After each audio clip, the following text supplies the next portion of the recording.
more lightweight than I do in this company. He reappeared onto the big screen as bookshop owner in the informal four-wedding sequel Notting Hill, co-starring Julia Roberts in 1999. The combination of the two's performances made the film a huge box office success. In 2001, he cemented his return to prominence with Bridget Jones's Diary, playing the slimy boss Daniel Cleaver with consummate relish. Rumours have it that Hugh, who remains one of the world's most eligible bachelors, has finally met his comedic film match in the form of Sandra Bullock, his co-star in 2 weeks' notice. Love Actually 3 is just another hit with the fans. Minister, this is Natalie. Hello, David. I mean, sir. 20 years ago, you'd have been just his type.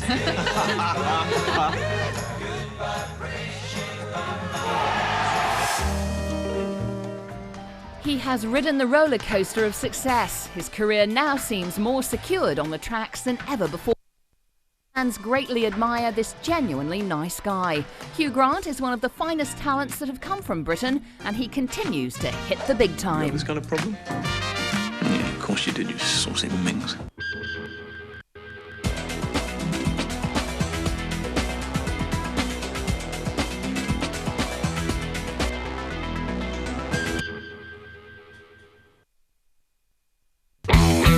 Program guide.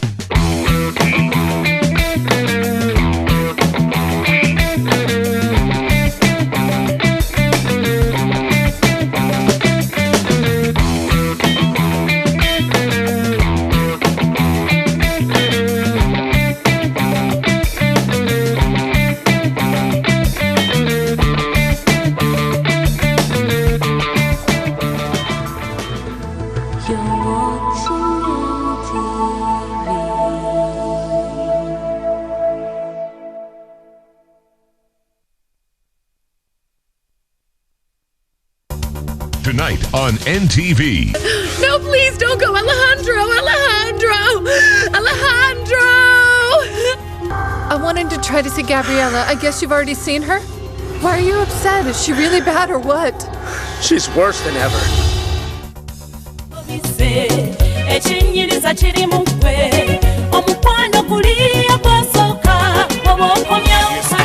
You want my money, can you make me turn color green like a honey? Give you everything, I'll take you a foreign. Can you want me, girl, you will pan my way. Tonight on NTV.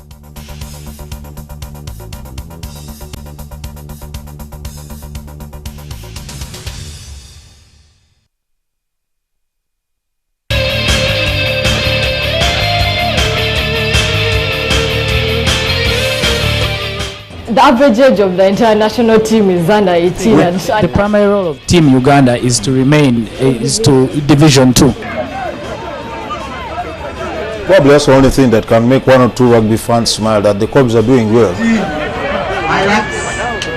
The players haven't put on they haven't wore the game faces. They're not the animals we saw last season, because Ferguson had the same group of players and he did deliver the Holy Grail, which is the title.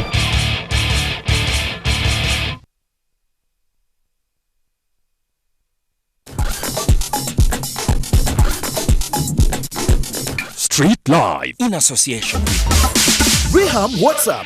Feel it within. Amaina agange bandeta musikwa Freddy nzokuva ebusoga idinde eyo navayo 2024 boda boda eno njimazemu emyaka 6 business eno ebizibu ebitebereka naira mukwe inuma mukwira mukwe inuma najja nakola accident yaida mukwida natomera kutomera nasibibwa nze nkubiriza government efeyo ino okututerawo emirimo nga ife abavuka.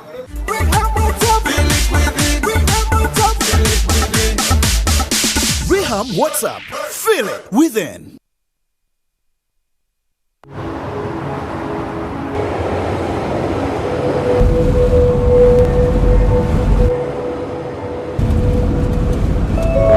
And the change of government won't stop a thing. I've run out of fingers counting the number of multinationals setting up here. What about the 3 companies that announced their plans to launch last week? I say they're shopping. Me, I'd be looking to sell. At what price? More. Much, much more.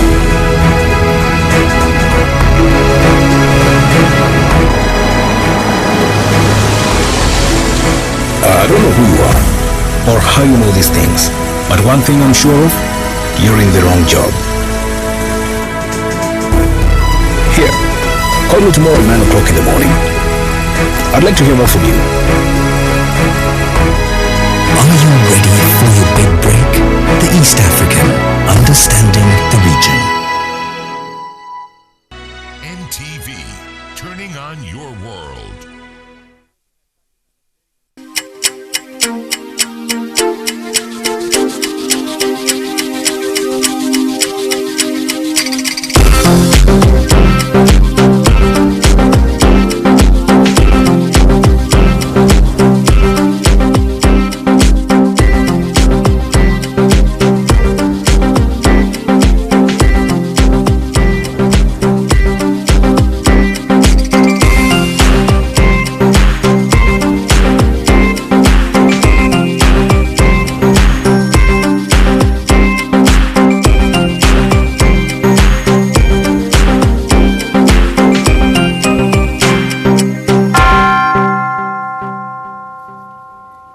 Very good afternoon and welcome once again to NTV at One. My name is Malcolm Simi. Happy Valentine's to everyone. Let's start right away with the headlines.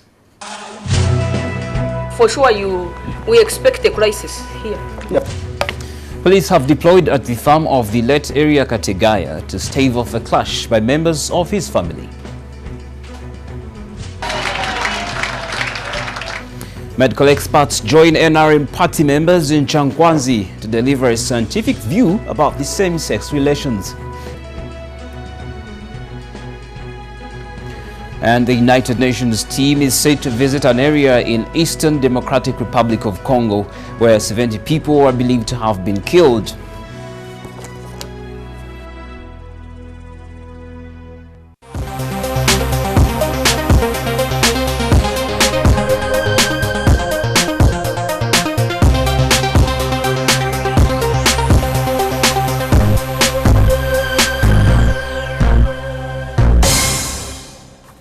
This is NTV. The NRM caucus will this afternoon debate the anti-homosexuality bill that Parliament passed at the end of last year. The discussions will see medical experts present their views on the practice to the ruling party MPs at the National Leadership Institute at Changwanzi. President Museveni has not yet signed it into law and has previously told lawmakers that they rushed to pass the bill. The presentation will be chaired by Honorable Minister, by Government Chief Whip, and we're having doctors from Ministry of Health. We already have Dr. Zati here with us, and we're having our own scientists who are members of Parliament, Dr. Chris Balomuzi, and many other doctors who also came from Ministry of Health. It's likely to be like around 2 o'clock, yes, because we still have one other presentation before that presentation. Now, police have recovered the body of a 21-year-old woman killed by known assailants at Kampala's Chengera neighborhood, and the victim is said to have been raped and then murdered by her attackers.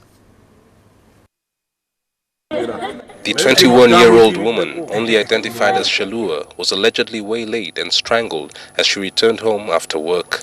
Omugenzi tumusanze mu mbeera ey'ennyinyaze ye embi ennyo ey'entiisa ali bwereere, imagine itebereza nga ali bwereere bamufumisa ebiso. Chengera residents say the area where she was murdered is a known black spot. Wabeerawo obukyamu bungi nnyo bwe tusanga awo era wantu wakyamu nnyo nnyo naye n'abapoliisi bennyini tebafaayo ku wantu awo ng'ate balaba wantu wakyamu nnyo.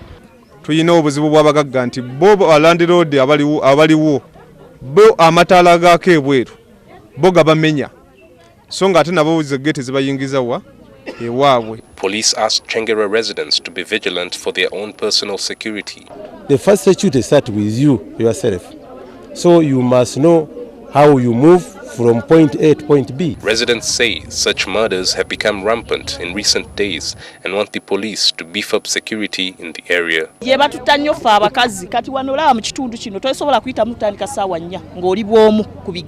Shalua's body was taken to the city mortuary as investigations into her death continue. Very unfortunate. This comes days or even weeks after Makerere University female student was killed in this similar circumstances where police really have to take precaution to guard the people now. Moving on, the police have deployed at the farm of the late former First Deputy Prime Minister Eria Kategaya in the Antonde district, and this as property dispute between his two wives intensifies. The police, led by the Director of Police Operations Grace Tuyagumanawe, went to the farm of the late First Deputy Prime Minister Eria Kategaya in Busika Parish and deployed officers following the alleged theft of over 100 cows, some of which were intercepted by police in Kampala. The cows were reportedly picked from the late Kategaya's farm at Chirebe B village in Pumude sub-county. The development comes as the two wives of Kategaya, John Besimire, who is legally wedded wife, and the second wife, Diana Chirunji, battle over the ownership of the 4 square mile farm.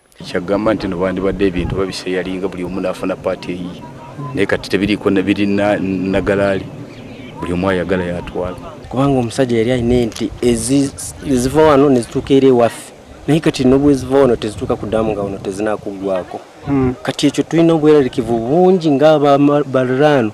Tuyagumanawe ordered the two parties to vacate the farm while investigations into the allegations of theft start. They can't stay in the same house, so we have told them they should at least give space as they continue court, as they sort out their matters, as they look for the estate managers.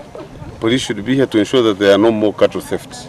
The farm manager Abel Atwikirize says many of the 677 cows on the farm have been stolen. Beija abana batundamu ente nshanju n'ibiri. So ndere nyine ente kaga n'ente 5. Kategaya's second wife, Diana Kirunji, says the will left the property to their 3-year-old daughter, while another farmland in Tungamo district was allocated to the first wife, Miss John Besimire. What is in the will? The most important thing is about this farm. This farm was given to my daughter, who is called Erina Kategaya Tania.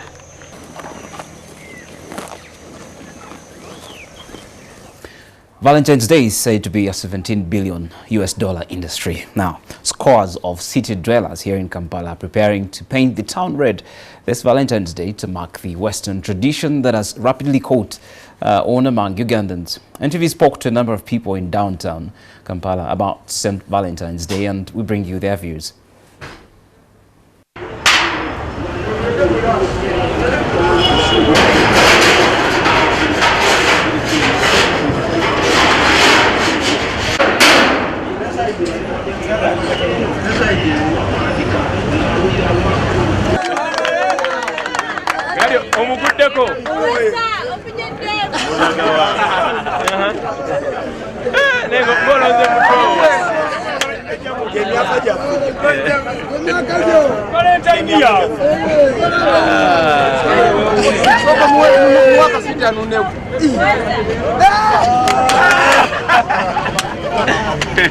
In love, I want those people to be concentrated on the woman he has.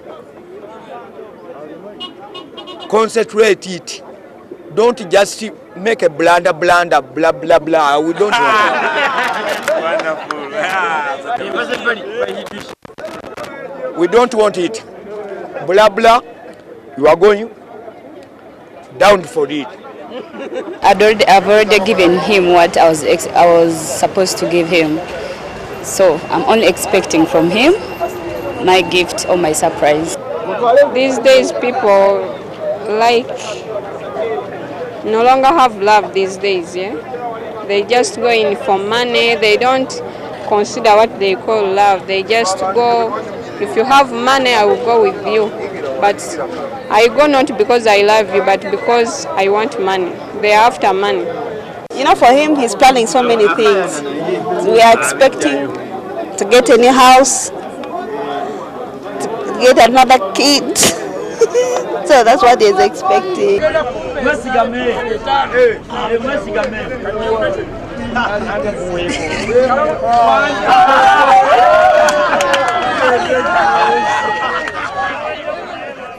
St. Valentine's Day. There's another fact that men spend twice as much as women.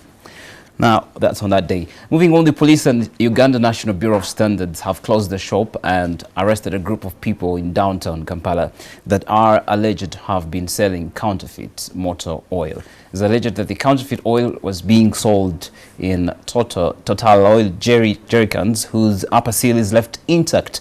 The police and the Uganda National Bureau of Standards officials made this raid after getting a tip-off from a client who has bought the oil worth 9.5 million shillings. Omwami ono ne mugulako oilo awo eri waffe emiliyoni 9.43 naye ngeno mutwalira kiranti wange yali amuntumye nga oilo yenna mubbe. In today's operation, we were able to close up shop for Standard Auto Wave motor parts, and that's a shop found on Nabugabo Road. They have been dealing in motor oil and other spare parts, but we closed it because we got a tip from one of the buyers who bought Total Oil that was counterfeit.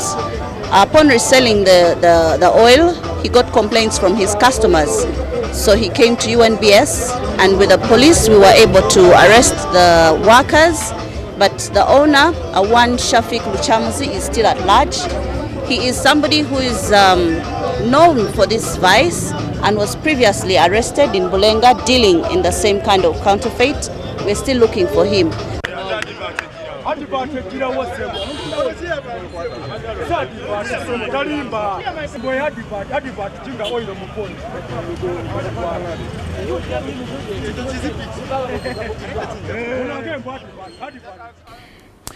In Kenya's capital, Nairobi, 3 people are under arrest after police dispersed an anti-government demonstration in the Central Business District.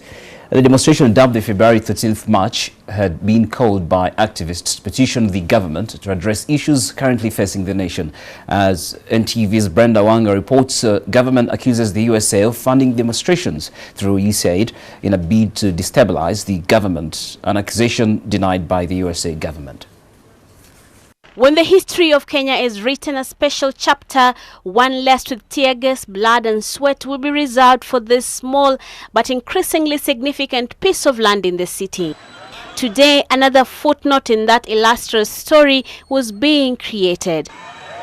A group of demonstrators gathered on the periphery of the park, their message loud and clear, their destination, the highly historically significant Freedom Corner of Uhuru Park. Under the banner of Kenya Nikwetu Group, they had intended to listen to a sermon from the renowned clergyman Reverend Timothy Njoya. But before they could get to their desired destination, police and general service unit officers who had been waiting for them here stopped them in their tracks. But still, the crowd refused to move until... These are the scenes that ensued here for the better part of this demonstration. On one hand, the group of people who'd come here seeking to make their way to Uhuru Park, and on the other hand, scores of police officers blocking their way, ever ready to use each and any means available to disperse this group.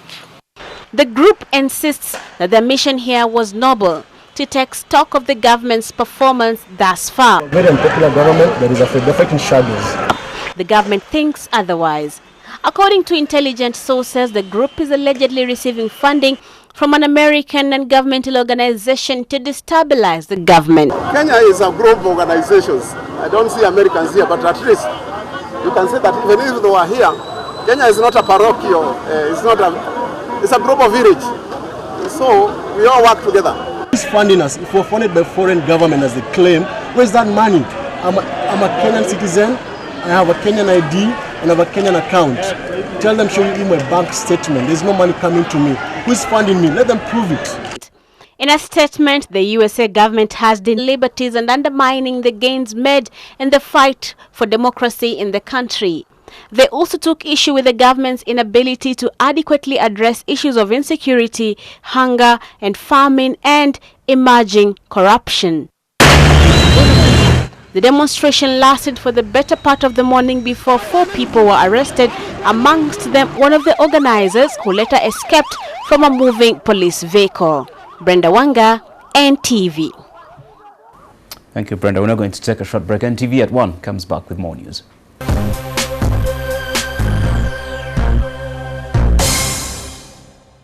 Now On is brought to you by Dairy Fresh Flavored Milk.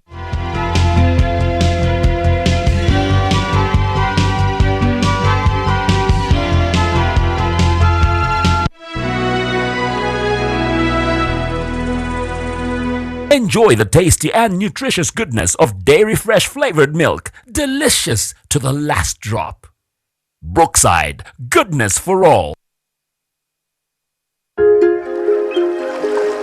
From the undulating plains straight to your home, we bring you exuberance and ultimate satisfaction of Reham's joy and fulfilling happiness. Fun all the time.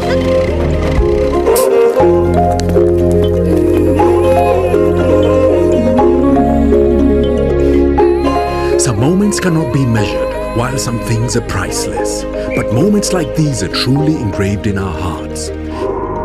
Oh yeah. Enjoy Reham's infinite rewarding taste.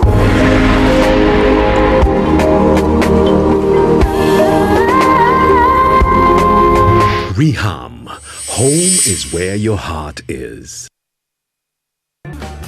On the next episode. さあもうすぐベルトコンベヤーが待っているこの着地がなかなかくせ者です。おっとっとっと後ろ危ない。おっとっと後ろ危ない危ない。そしてベルトコンベヤー移った。移ったところで豪快にひっくり返ってしまいました。おっとやっぱり大人用のを買っとけばよかった。描いた通りに進んで早くも飛び石3つ目からハードルだ。ハードル1本2本そして3本勢いに乗ってまいりました。一本橋はどうでしょうか。一本橋は恐怖心との戦いだ。ここもいった。 On the next episode.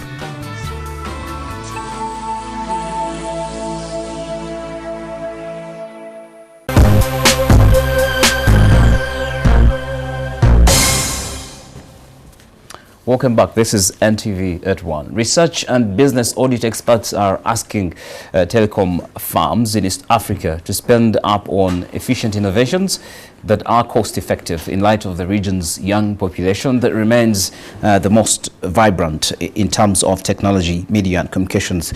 And that happened on the Media and Telecommunications Predictions for 2014 prepared by audit firm Deloitte. Officials added that a scale-up by the public and private sector on e-transactions would spur smartphone access and usage. So what we're looking at is as you go lower, younger, that is 20, 19, 18, they're picking up the smarter technology faster, but the older generation is also trying. I mean, they're in business. They want to do things easier and more efficiently. So if we're going to use mobile money to pay my bills, I mean, in Nairobi, they're using M-Pesa for games. So a parent will go and buy a game using M-Pesa. And I'm sure that's a trend that will reach Uganda with time. We can see even greater growth for the region. A lot of these services will be SMS based because a lot of the phones are still the feature phones, the simple ones. But the value of the information that people are able to get, like for example in Kenya, farmers are able to get information on their mobile phones on weather patterns. In Ethiopia, I think they're able to get information on their mobile phones on the price of goods in the market. And that helps to grow the economy in that by providing this information to the farmers in the village, they're able to know, okay, I will now plant at this time or harvest at this time. I will sell my crops at a certain value. It's bigger than the uptake of instant messaging in the rest of the world. So that's a comparison. And if you look at those figures, if you look at this ARPU, if you look at the smartphone penetration, if you look at the way of text messaging, if you look pure at the figures, you can say, hey, East Africa or Uganda is behind, but we don't believe that. We think you can make bigger leaps by creativity, by innovation, and by looking well what worked outside of the region and what didn't work.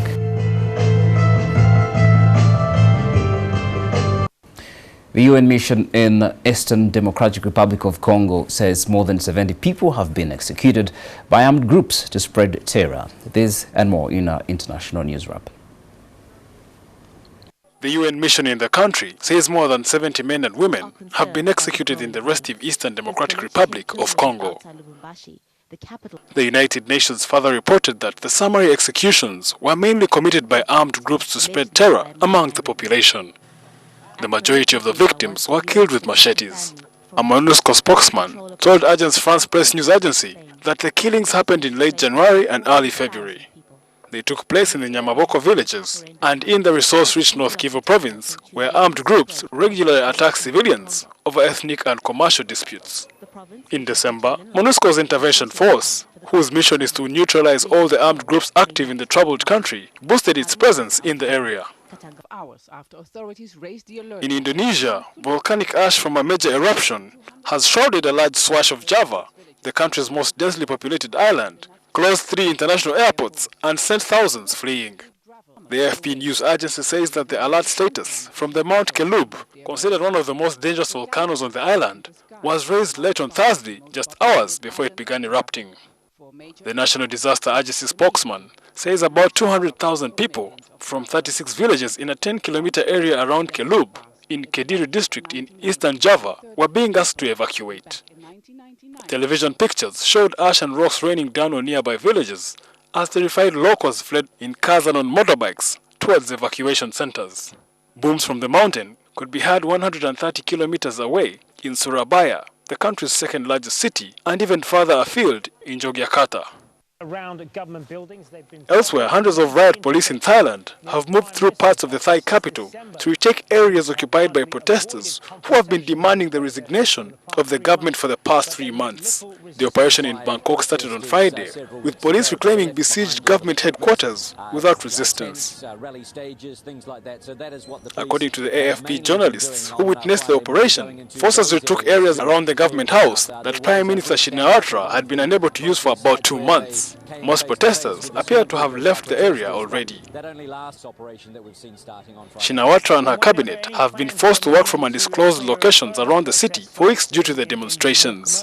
The protesters are demanding that her administration be replaced by non-elected People's Council, which would implement reforms they say are needed to end corruption and money politics. Protesters have battled police on several occasions and have been targeted in several attacks for which no one has been arrested. Let's have a look at what's happening in sports now. Chelsea's Jose Mourinho welcomed Brendan Rodgers to the title dogfight and then heaped pressure on Liverpool by claiming their lack of European football puts them in a privileged position.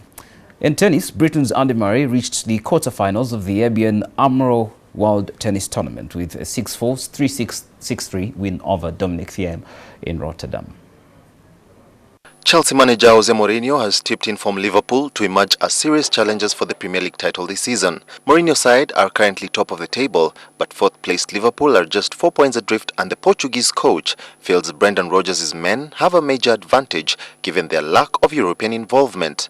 Chelsea, second-placed Arsenal and third-placed Manchester City have Champions League last 16 ties looming, with all the three holding ambitions of a long run in Europe's elite club competition. That could benefit Liverpool, and although they are still outsiders to win the title with most bookmakers, Mourinho claims they have to be taken seriously. In tennis, Andy Murray broke 20-year-old Thiem, ranked 113 in the world, in the first and third games, but gave up his own serve before winning the first set. Murray was broken again in Game 8 of the second set, and Austrian Thiem held his nerve to level the match. But Murray picked up a vital break in the decider, and next faces Marin Cilic. Now, for more on sports, you can catch our popular Omumuli sports news program. To get latest results, fixtures, and Of course, also transfers coming up in different Premier League clubs and local football with Ismail Dakaba Chigongo, Devdul Mansi and Alan Darren coming up next.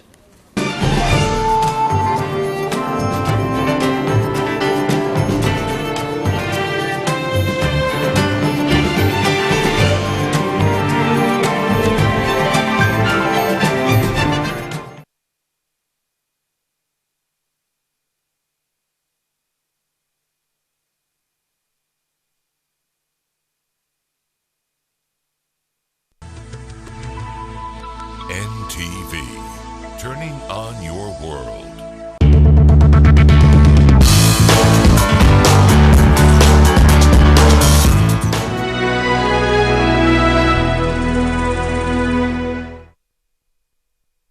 This Valentine's Day will be very special for lovers at Kampala's premier nightclub, Governor. 2 lucky couples will win a night at the classic Kampala Serena Hotel, plus a 1-year Governor membership card.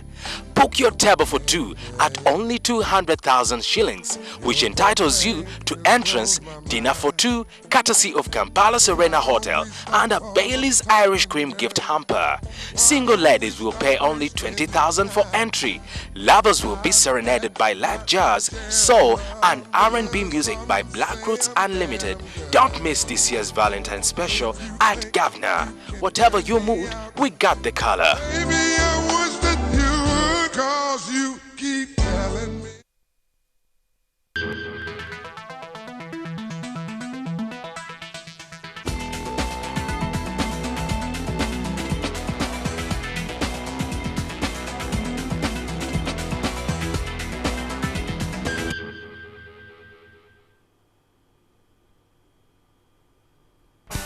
You wouldn't think it to look at him, and certainly not to listen to him, but Hugh Grant has turned out to be something of a survivor. Having spent years in the acting doldrums, unsure if he had chosen the right career path, he has climbed straight back up to the top and achieved massive frequent success.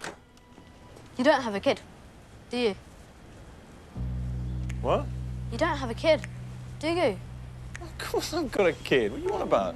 No, you don't. Everyone has been raving about the star that is Hugh Grant for almost a decade. 4 Weddings and a Funeral in 1994 to About a Boy in 2002 set the hearts of many across the planet running wild. About a Boy, based on Nicholas Hornby's best-selling novel, reaffirmed his A-list status while adding a new depth to his acting talents. The experience I could draw on in terms of Will's relationship with the boy was him being completely inept with knowing what to do with kids, because I am hopeless really. I never know how to address them. I always get it wrong, and I'm either much too patronising or much too grown up. So yeah, I was using that. This is no job for a grown-up. Being rich and famous, having meaningless affairs, drinking and not being responsible. It doesn't sound that bad. Born on September 60 in London, Hugh John Mungo Grant came from a modest background. His upbringing and trademark nervous stutter has allowed him to keep his feet firmly on the ground. I can bring the energy on any set down if I really try, because I'm so kind of neurotic and tense. But Sandy achieved a remarkable feat of actually relaxing me, and I very nearly enjoyed making the film, which is unheard of for me. Although he may be modest, humble and down to earth, he is a multi-million-dollar superstar. His undeniable breakthrough came as a blundering young aristocrat in 4 Weddings and a Funeral, the most successful British film ever. He followed up with several more British hits, propelling him to Hollywood and international stardom.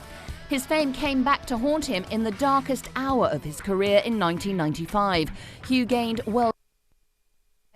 after being arrested for lewd conduct after soliciting the services of Los Angeles prostitute Divine Brown. Back in 1987, he met Estee Lauder model Elizabeth Hurley. Together, they developed a strong relationship and even went on to form the production company Simeon Films. In the summer of 2000, the couple announced their separation, but continued to work on the Simeon Films venture. A year after his arrest, Simeon Films released Extreme Measures. It disappointment that forced Hugh to retreat from the public eye dramatically. I have in my time been accused as an actor of being a bit lightweight, and I can assure you I've never felt more lightweight than I do in this company. He reappeared onto the big screen as bookshop owner in the informal four-wedding sequel Notting Hill, co-starring Julia Roberts in 1999. The combination of the two's performances made the film a huge box office success. In 2001, he cemented his return to prominence with Bridget Jones's Diary, playing the slimy boss Daniel Cleaver with consummate relish. Rumours have it that Hugh, who remains one of the world's most eligible bachelors, has finally met his comedic film match in the form of Sandra Bullock, his co-star in 2 weeks' notice. Love Actually 3 is just another hit with the fans. Minister, this is Natalie. Hello, David. I mean, sir. 20 years ago, you'd have been just his type.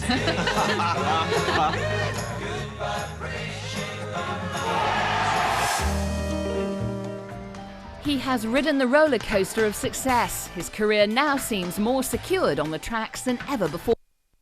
Fans greatly admire this genuinely nice guy. Hugh Grant is one of the finest talents that have come from Britain, and he continues to hit the big time. You have this kind of problem? Yeah, of course you did, you saucy minx.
Eranga tutuseno program eno muri by'emizanyo nga bulijjo omwaka guno 2014 ejja mu biseera bino bigenimo mwebale mirimu gye mwetuusaako mwebale kundiranga program nze Mas David eranga muganda nge Isma waliwo nateera ne Darren okulaba nga tubayisa mu by'emizanyo ate bya weekend bibeera bisavanye ekyenkanidde awo mu kaseera nga Adriano Leite Ribeiro yakomyewo okuba ku mupiira mu ttiimu ya Atletico Paranaense babadde bazanye ne the strongest ey'omu Bolivia mu Libertadores Cup agono gabeera mawulire malungi erinze nyabo wagizi ba Brazil oba Isma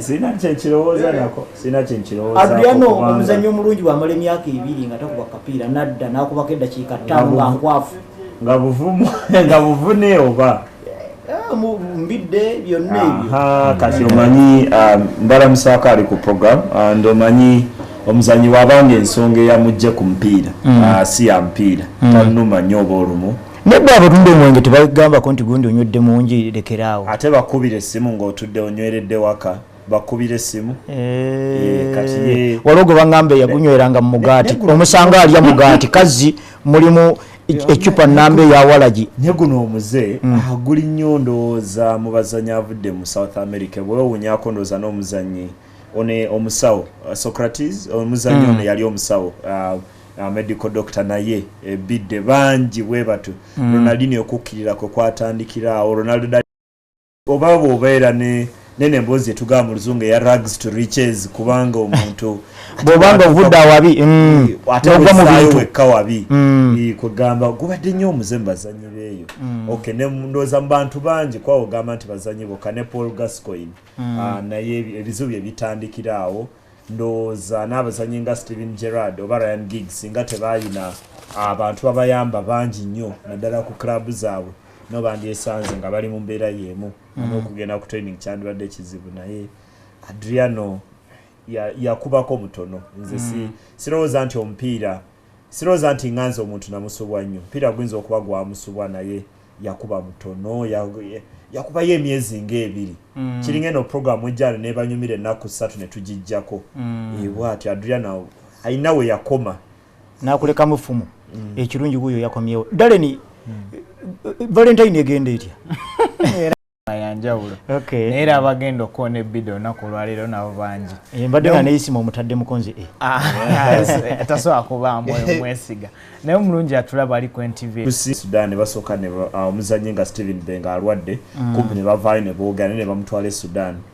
Ng'alina obuvune ndoozaamu konti mu mbeera bwetyo wabirayo obuvune bwonna kesisi ebukuumye ebikuumidde munda tegezaako kugamba muntu yenna alina nti waliwo omuzannyi oba eyakooneddwamu ekintu bwe kityo naye ndowoozamuko nti omu ku mipiira egisinga obunene mu bulamu bwa kesisi mu bbanga erisembyeyo eddene kubanga si ye club ebadde evuganya ndowooza ne George Msimbo bwe yajja n'awangula ekikopo mu 28 baali basemba okuwangula mu 97 nga baali batutte emyaka 11 kale ndowoozamuko nti omupiira omunene nnyo gye bali okuba nti basobola okwesula ne basemberako ate wali ku bibinja mu mbeera ng'omupiira gwa Uganda ndowoozaubadde liiga ebadde n'okuyuuga kungi ebintu ebadde omugina emyaka ndowooza nti omupiira omunene nnyo mukesi okuba nti basobola okweyongerako mu maaso ate nga bali mu mbeera nti omupiira ogwasooka baguwangula Gosbiri kubwere nga bakyadde Khartoum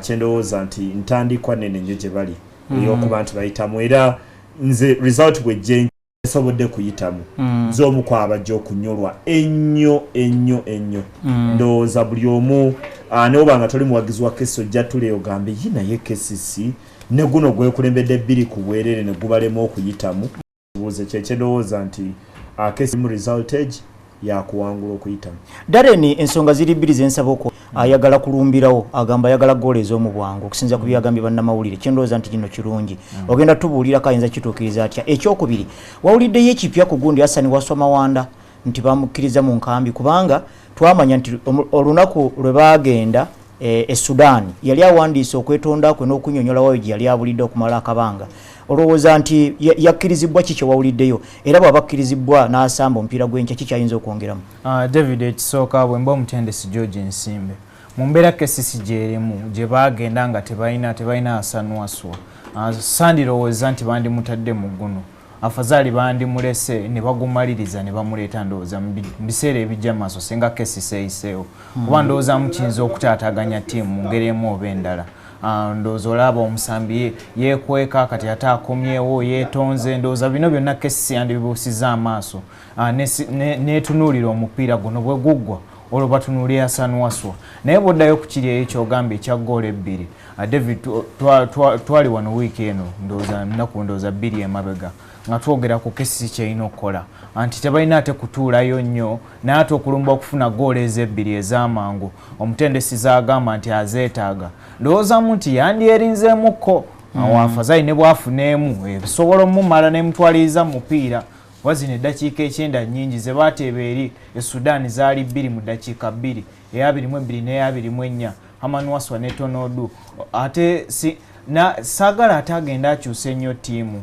nti oba abe mutiitiiza ate atandise omuteebi omu kuba ku bugenyi atandise abateebi 2 ekimukolera n'afuna goolo 2 wano wendowooleza nti buli kimu omutendesi Nsimbe kyagenda ogezaako okunonya naddala ng'alumba alina okwegendeeza Bengo oyinza kumusaawa kuba tukimanyiko Bengo guli teyaguzannya yagenda mulwadde newakubadde yagenda Brian Majwega naye yayingiramuko kikeerezi teyatandika mupiira ogwo ndowooza bukodyo bwa koocho gamba tetujja kumala geggula kubanga Brian Majwega naye mulungi nnyo nga ttiimu yeerina naye bwebanga esudde si mulungi nnyo ekyo tekimunenyeza naye Bengo wabanga akomyewo mu ttiimu eno omusoma David muguno omupiira nga okulembedde 2 ku bwereere okweggulawo wakati awandi kigezaako nnyo nga ne ku bugenyi bwe yakola oba n'atandisa abateebi ba 2 ndowooza mu ttiimu ye gye yatandisa teyandikyuse nnyo kuba ndowooza kibalina mu bwongo nti tukisobola kuba Tonodu kye yagamba nga bamaze okuba goolo 2 nga bakyali e Sudan n'agamba tusobola okuyitamu bano tulinga abo bamaze naye ate n'agamba tetulina kweyibaala awaka kuba ndowooza singa omutendesi Nsimbe abatandisa bonna abasambi 11 abatandika omupiira weekend ewedde ndowoozamu kibasika mu bwongo kyova olaba n'ekiri ekya Hassan Waswa mbeera nkijjawo abasambi ne baba nga bali mu luzungu kye bagamba mentally upright ne basawo okusamba omupiira ogwo kuba ndowoozamu kintu kimu kyokka kiyinza okwawula ate n'olaba nga Elmerike ekomyewo omuzannyo naye nga omupiira guno kirowoozebwa nti nno abasajja ba Elimerik bajja Albasha ne Ramadan Aragab kotekana Ragero Abdallah abazanyi bano babaddemu nga Elimerik ewangula tiimu eya Al Ahli Khartoum bagikubye golo nya ku bwerere era nga ono asembeddeyo ddala ono Ragero Abdallah yatebyemuko ne golo 2 namba mupiira gwo Mujamani Michael Kruger yazze abajamani bamanyiko mu kubala ebyomupiira bino bamanyi okubibala ntera nnyo okubatya era yensonga lwaki neewunya abazanyi ba Arsenal nga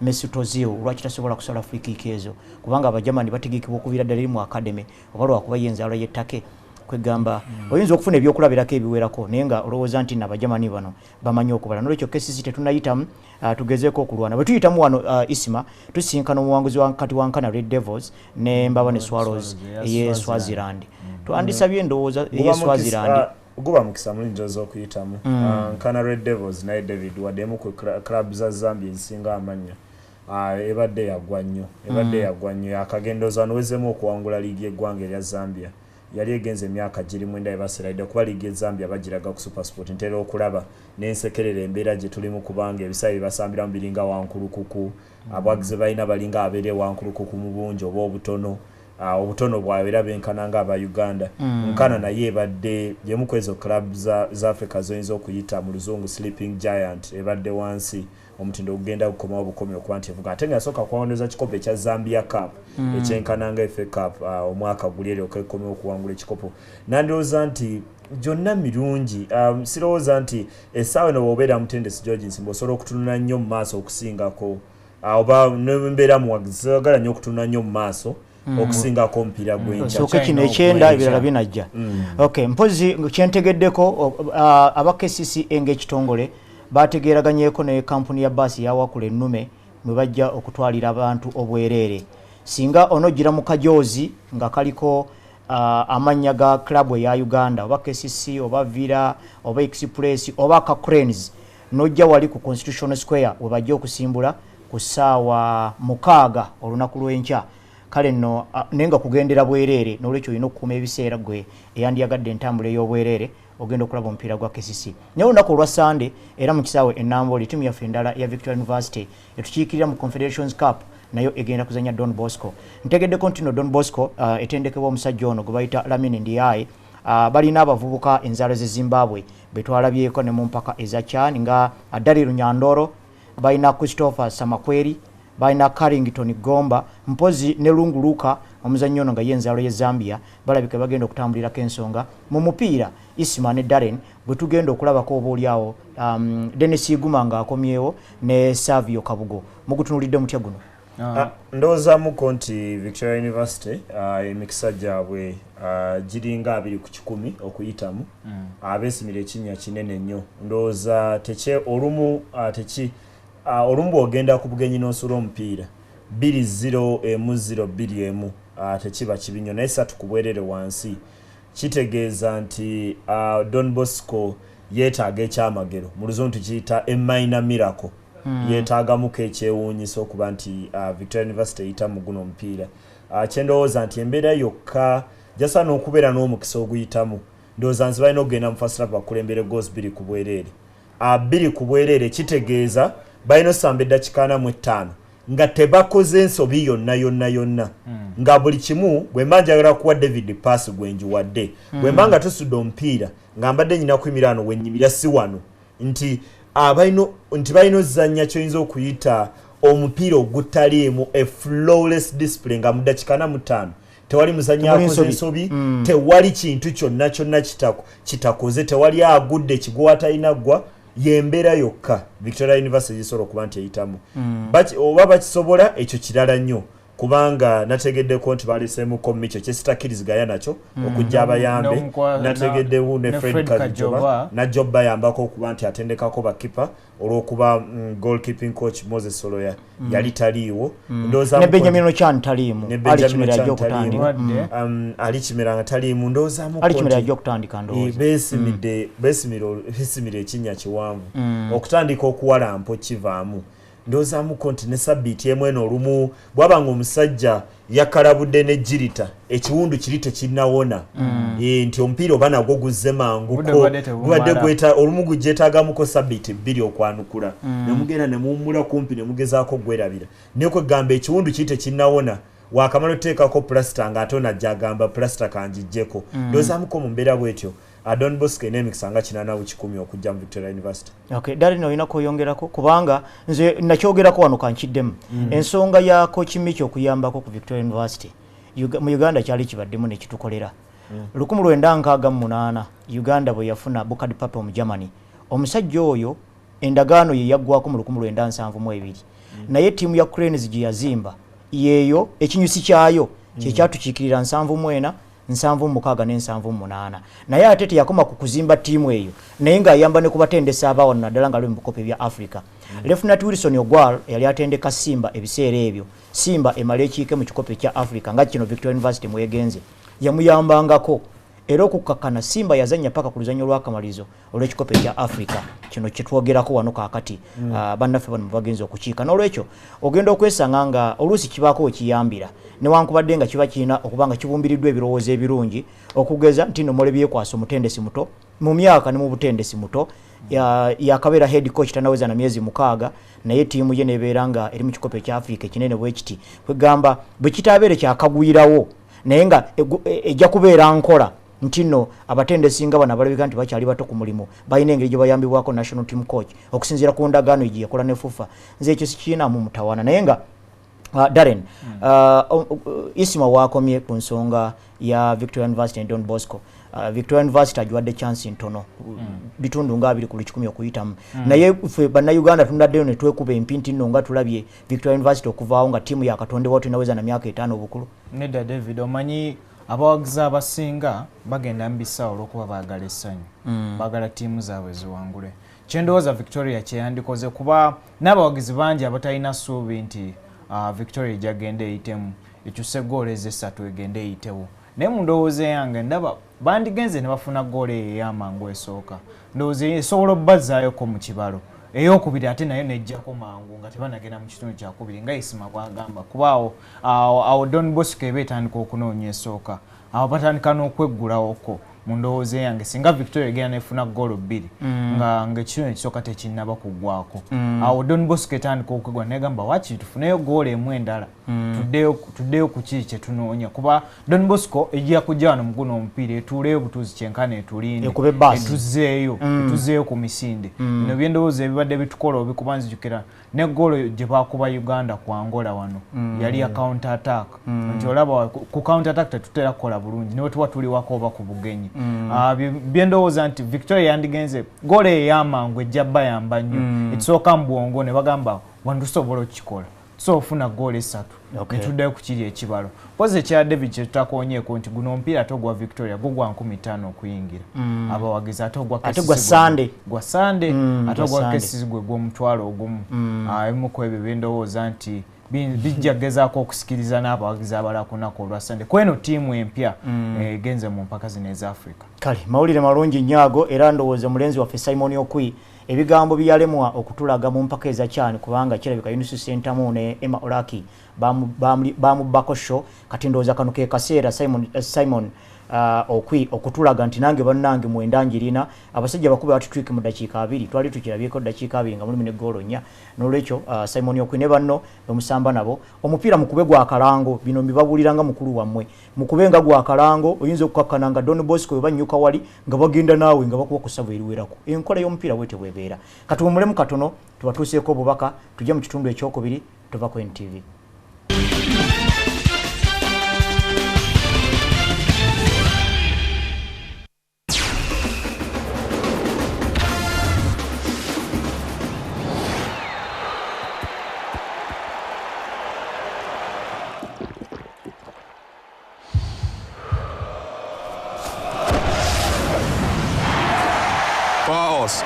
Free your energy.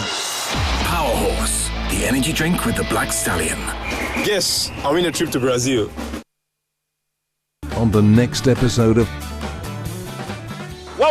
basaba ne banya twegatte ko banta Miles Ramiti mukona ne NTV kulundi kuno tukuletedde omusajja oboli awo eyasiba farm ate ne mala ne musiba Abdul Mulas nabalaga nti nze wa madumba kazi ina kulunda bimama omyo bwensinga tabalira ngomu agamba nti bamuloga okubeera ndi wetwogerera agamba yimbi munne wakatonkamu n'amusimbire kuuli nti n'emizigo etakyatambula mungeri yamutukubya torch mu high people awards ezagabidwa weekend eno ngakiri mukuba nti Liverpool ne Revival Band bazeefuze tukoze tukuleta n'abayimbi ensangi zino wetwogerera abasinga okusasula ssente afuna ssente mmeka era bw'aba tayimbidde Uganda n'agenda gye batera okugenda mu bagenze Bulaaya bagenze Luddawa ssente mmeka zibafuna byonna mu NTV.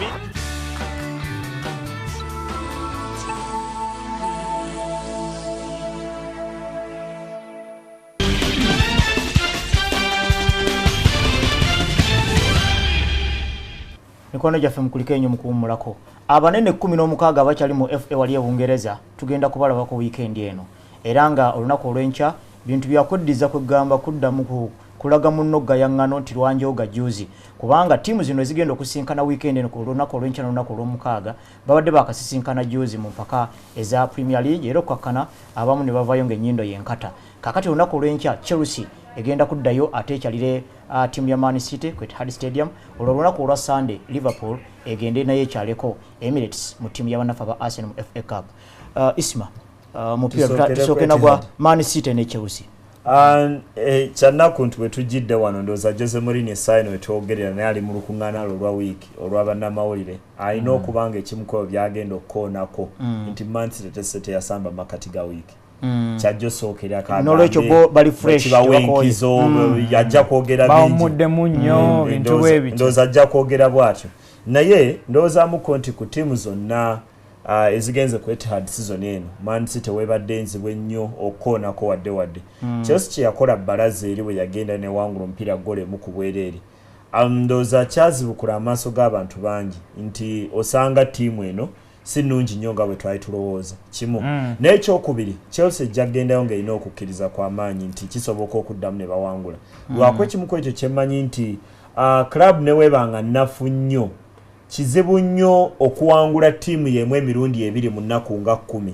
ojja kijjukira David mu kikopo ndowooza kyali kya Capital One Cup season eno bwe mukwatagana empiira ne giddiŋŋana ndowooza ali West Brom n'Arsenal oba Chelsea n'Arsenal kizibu nnyo okuwangula ttiimu y'emu emirundi 2 olumu tekisinzira nnyo ku mutindo gwammwe n'olwokuba mukola ekintu kyekimu ne mukiddiŋŋana tekiba kyangu kuzzaamu result ey'emu kyendowooza nti nga Chelsea egenze ku Etihad olunaku olw'enkya ejja kwetaaga okusamba oba mu mbeera etafaanana nnyo ate gye yasamba ku guli omupiira ogwasooka kubanga buli omu yagenda nnyo nakkiririza mu Chelsea olw'okuba nti bino ebyobukodyo Mourinho yalonda obukodyo nga bwe bw'obutuufu obwokuba nti Man City yagezaako girumba mu mabanga ku misinde emitirivu mu bazanyi Willian ne Hazard baleeta emisinde mingi mu maaso n'ateekawo ne Manya Mati kigwendowooza nti ayinza okuba enjawulo mu kuwangula ebikopo mu ttiimu ya Chelsea season eno abawa omwenkanonkano ba balance ennungi ennyo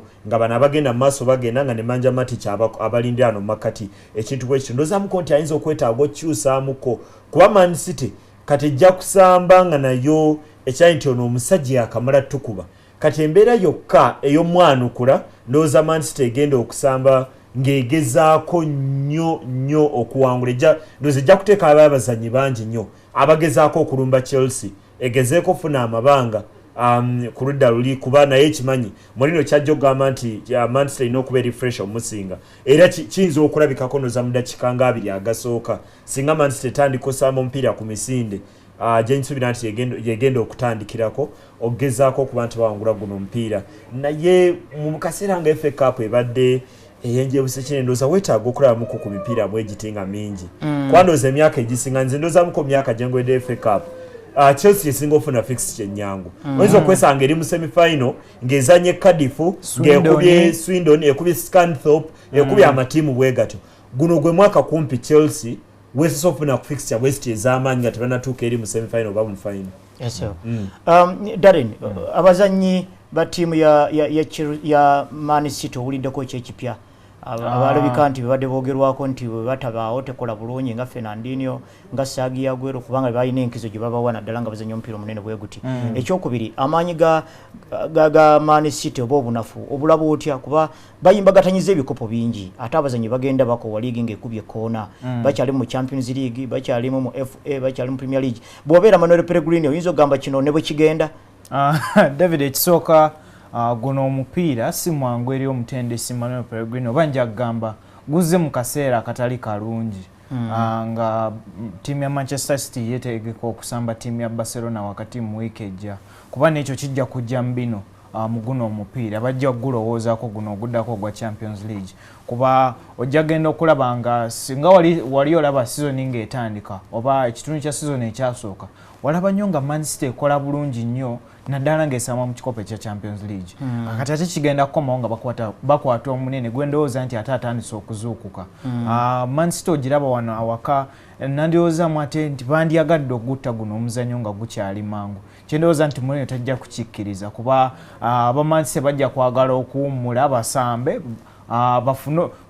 bafune result gye baagala ng'obudde bukyali olwo balinde ku kyo kyesitasuubira mu ndowooza yange kubanga Jose Mourinho ajja kujja tepate ya Man City kuba Man City kati egenze kyenkana wiki nga teteeba Mourinho ayinza okuleeta ekibalo n'agamba nti eno FA Cup ne bwegenda kasita Premier League erabika yesembedde sisuubira nga ekikopo kya league tekinnaggwa tekinnasalibwawo ate ne Champions League tamanyi gwazaako ne baba bakubya ttiimu ya Galatasaray ndowooza olaba tasobola kugenda n'ata kikopo ekyo tekigenda ndowooza bonna bakyakyetaaga era kubanga ebiseera by'omumaaso tebinaba kuba bitangaavu ku kikopo kyonna ekimu ku ebyo kye nasiima ennyo kwogwa omupiira ogwasooka ogwa Man City ne Chelsea kyenja okuwa Mourinho ennyo tiika ennene yagenda n'akibala nti yayatule ndaba accountant ne babalumba abantu bana mu bbaka nga mulimu babiri nti yayatule waatali bw'abeera mu kisaawe yekka nga talina Fernandinho mu mugongo ne Sergio Aguero mu maaso ge kyangu nnyo okuba nti musamba musobola okuba nti mujjako omupiira kubanga bwetegereza muguno omupiira ddala mu dakiika ezasooka 20 nga yayatula akyalina amaanyi kyetaagisa nga yayatula okukomawo mu mugongo Fernandinho we yandibadde ne kimwetaaga ate okujja ne wano mabanga kubanga obutafaananako ne Edin Dzeko ne Alvaro Negredo Sergio Aguero ajja n'akima omupiira kati bw'atajja gukimwano yayatule waali kitegeeza nti yayatule agenda gukima mabega nnyo ate agwetwalire ku box naye ate luli asobola okuguwa Aguero n'atuuka mu box olaba nti mipiira netegeeza nti mipiira mingi ng'alina Sami Nasri, David Silva ne Sergio Aguero yayatula agenda otuuka ku box nga tajje na mupiira gumusanga awo ng'akoze rana agaba paasi n'atambula naye mu guno yali yeetaaga okukola byombi okujja nagwo n'ogukuba nalowooza nti njawulo era nga ndowooza nti Mourinho alina okuba nga yakiraba tewatali Fernandinho wano mugongo ne Sergio Aguero wano maaso ga yayatule aba yeetaaga okukola ebintu bingi era ndowoozamuko nti Chelsea ejja kuzimba omupiira gwabwe gwonna nga bamanyi tulina okujjamu ani yayatule oyo bwe tumulemesa tujja kuba n'omukisa oguwangula kuba n'abazanyi nga ba David Silva abafaananamuko ba Mesut Ozil ndowooza olumu bangumuko okusamba tebasamba amabanga manene obulungi bubeera nnyo mu kuba nti bakuba paasi ey'emu tebagenda kwetaba mu nnyo nga tebalina mupiira kyenowooza nti Mourinho ayinza otulamu n'agaa David Silva osobola netulaba nti amabanga tafuna manene nnyo naye pulaani yonna yejja kwetolera ku ngeri gyasobola okusabamu ku yatula oyo emipiira emirala egiriyo Sheffield Wednesday egenda kuzanya Charlton Athletic ate Cardiff egenda kukyaza ttiimu ya Wigan olwo Sunderland yejja okusooka olunaku lw'enkya ng'ekyaza Southampton Sunderland naye etayiza ebikopo bingi kubanga kakati ne Premier League nabo balinga abali ku kikopo kuba balwana butadda mu kibinja kya wansi ekyo kikopo kiramba ekyokubiri bali mu Capital One Cup omwezi ogujja finals tegenda bakuba Man City simanyi naye bajjamu tiimu ye Manchester nga bagijjiramu ere e Manchester kakati Manchester mulala yajja abantu bali Wembley ku luno tebagenda Manchester tebayimbagatanyiriza ebikopo bingi bakyaza Southampton enkya bye basookawo ndowooza muko nti olumu wali ebintu ebyewunyisa nga tiimu tekola bulungi mu league naye nga mu bikopo ekola bulungi n'endowooza eno guno omukisa mulungi ogwa Guspoye kuba olumu ndowooza obeera mu mbeera nga bano Sunderland yagula abazanyi ne mu January squad ya Sanders anti nfunda nnyo nandoza mu konti bakumira ku mutindo guno ogw'okuvuganya obutasalwako beta agosigala mu bikopo bwebiti batuukanga mu semi final mu quarter final base final omukiyinzo yamba abazanyi omukiyinzo obutabayamba olusi bayinza okubeera nga Wigan ne badde mu kibinja ekya wansi naye nga bawangudde ekikopo obanga bami bekuhera niyo muchomo n'agabula n'agaba ne mulye kasita waki kale omupiira omulala guliyo lunaku lwa Sunday era omunene guli wakati wa Arsenal ne Liverpool kuguno mulundi Arsenal yekyaza omusajja naye kemukuba omukono ndowooza olunalulu kive mu ddiiro siraba ayinza kuba munne mukono ku Sunday nene oli tetwasooka kiraba tetwasooka kulaba nti Liverpool ejja kuba Arsenal goal 5 naye kimu ku ebyo David waliyo sabiti eritwali wano nga Arsenal tena samba Liverpool ndoza lwali lwakuna ne tukwata gine empira ne tugitiginya gine 10 ejali jiddako eja Arsenal bwabanga olugendo lwa kilomita 10 kama buli mpira kilomita namba bakatambulako kilomita 2 mwezo kilomita 2 tebannakolayo ekigamba nti ziri kilomita 10 banazimalako kubanga ogwasooka baba kuba goolo 5 ogwokubiri bakola 0-0 ne Manchester United kweje mpira ejiddako emizibu ng'oluva wano okufaanana kw'eddala nti yagambye nti Man City ejja kusamba erowooza Barcelona ne bano basamba balowooza Bayern Munich ejja mu makati ga wiiki buli omulooza mu kaseera kana alina okubalooza nti ye ttiimu ayimu kwezi ezisinga amaanyi bulayinza okuba nga tukkiriza nti yesinga naye ndowooza toyinza kitankanamu nti yemu ku ttiimu ezisinga amaanyi bwe ziba 10 Bayern yeye 10 bwe ziba 15 kebere ya 15 naye nga bwe ziba mu ttiimu ezisinga amaanyi mu Bulaya mweri bwe ziba 10 erina okuba nga mweri kale ndowoozamuko nti Arsenal guno ate mukulu nnyo ntoyagala ategenda mupiira gwa Bayern ng'empira egisembye 3 towangudde ate ekiyinza singa ate okuba ekibye ennyo ate nze tunamuko ku ludala Arsenal guno mpira beetaaga okumaliriza ku Sande kwate bwe gugenda bbaliri gweyongera okwonoona emikisa gyayo egy'okuwangula liigi esoose emyaka 10 gweyongera okwonoona n'emikisa gyayo egy'okuwangula ttiimu ya Bayern kubanga baba bajja kuddingana ne Liverpool ate gudde ku Anfield mu nduulu Liverpool gyefumuka emisinde mu dakiika 15 mu nduulu mokka ne mu goolo ennyingi anti goolo ennyingi ziri ku Anfield ate Arsenal yenza okukigaana naye timing erabikanga Arsenal etagiwadde mukisa kubanga bw'obanga wakamala okuzanya Liverpool mu wiki makati ngozaamu Man U ku weekend ate Sunday nga okyaza Liverpool ate ku lwokusatu timing eno bw'obeera benga okola otya kubanga era abazanyi omulaba tabakyusa oba lwakuba ayina batono Darren omanyi David bino ebintu ebimu bye twayogerako ku wiiki ewedde olunaku olwokuna nti omutendesi Arsene Wenger wano wolabira omutendesi omulungi ne bwaba alina abasambi abatali balungi nnyo engeri gy'abeetooloozamu ku gino emipiira kuba kati ndowoozamu wano Arsenal we yandize netulaga nti kuba eddakiika 2 oba 45 gawadde gasooka mipiira egisembe endowooza ng'omusanvu n'ogwamani ng'ogutaddemu Arsenal ebadde tekola bulungi wano we yandigidde nekola obulungi mu dakiika ezisooka eza20-30 kuba kijjako n'abazegutta mangu abazanyi abamu ne bawummula n'oluvannyuma nti kibajjako nnyo pressure kyekimu kyamala nnyo ku ttiimu ya Man City nti kibajjako nnyo pressure oba oliawo ne basamba n'omupiira ogwabwe guno ogwa bulijjo omuyonjo muzina eddakiika esembayo enkaaga omanyize Darren nzikiririza nnyo mu kutta mangu omupiira n'owummuza abazanyi kubanga Arsenal erina abazanyi kumpi nga 4 boogamba nti abo batabeeramu tekola bulungi naye bw'okuba omupiira guno n'ogutta mangu abazanyi bano okola ki osobola okubawummuza ne balinda ekiddako ne bawummulamu eddakiika eza 4 oba kale 3 kubanga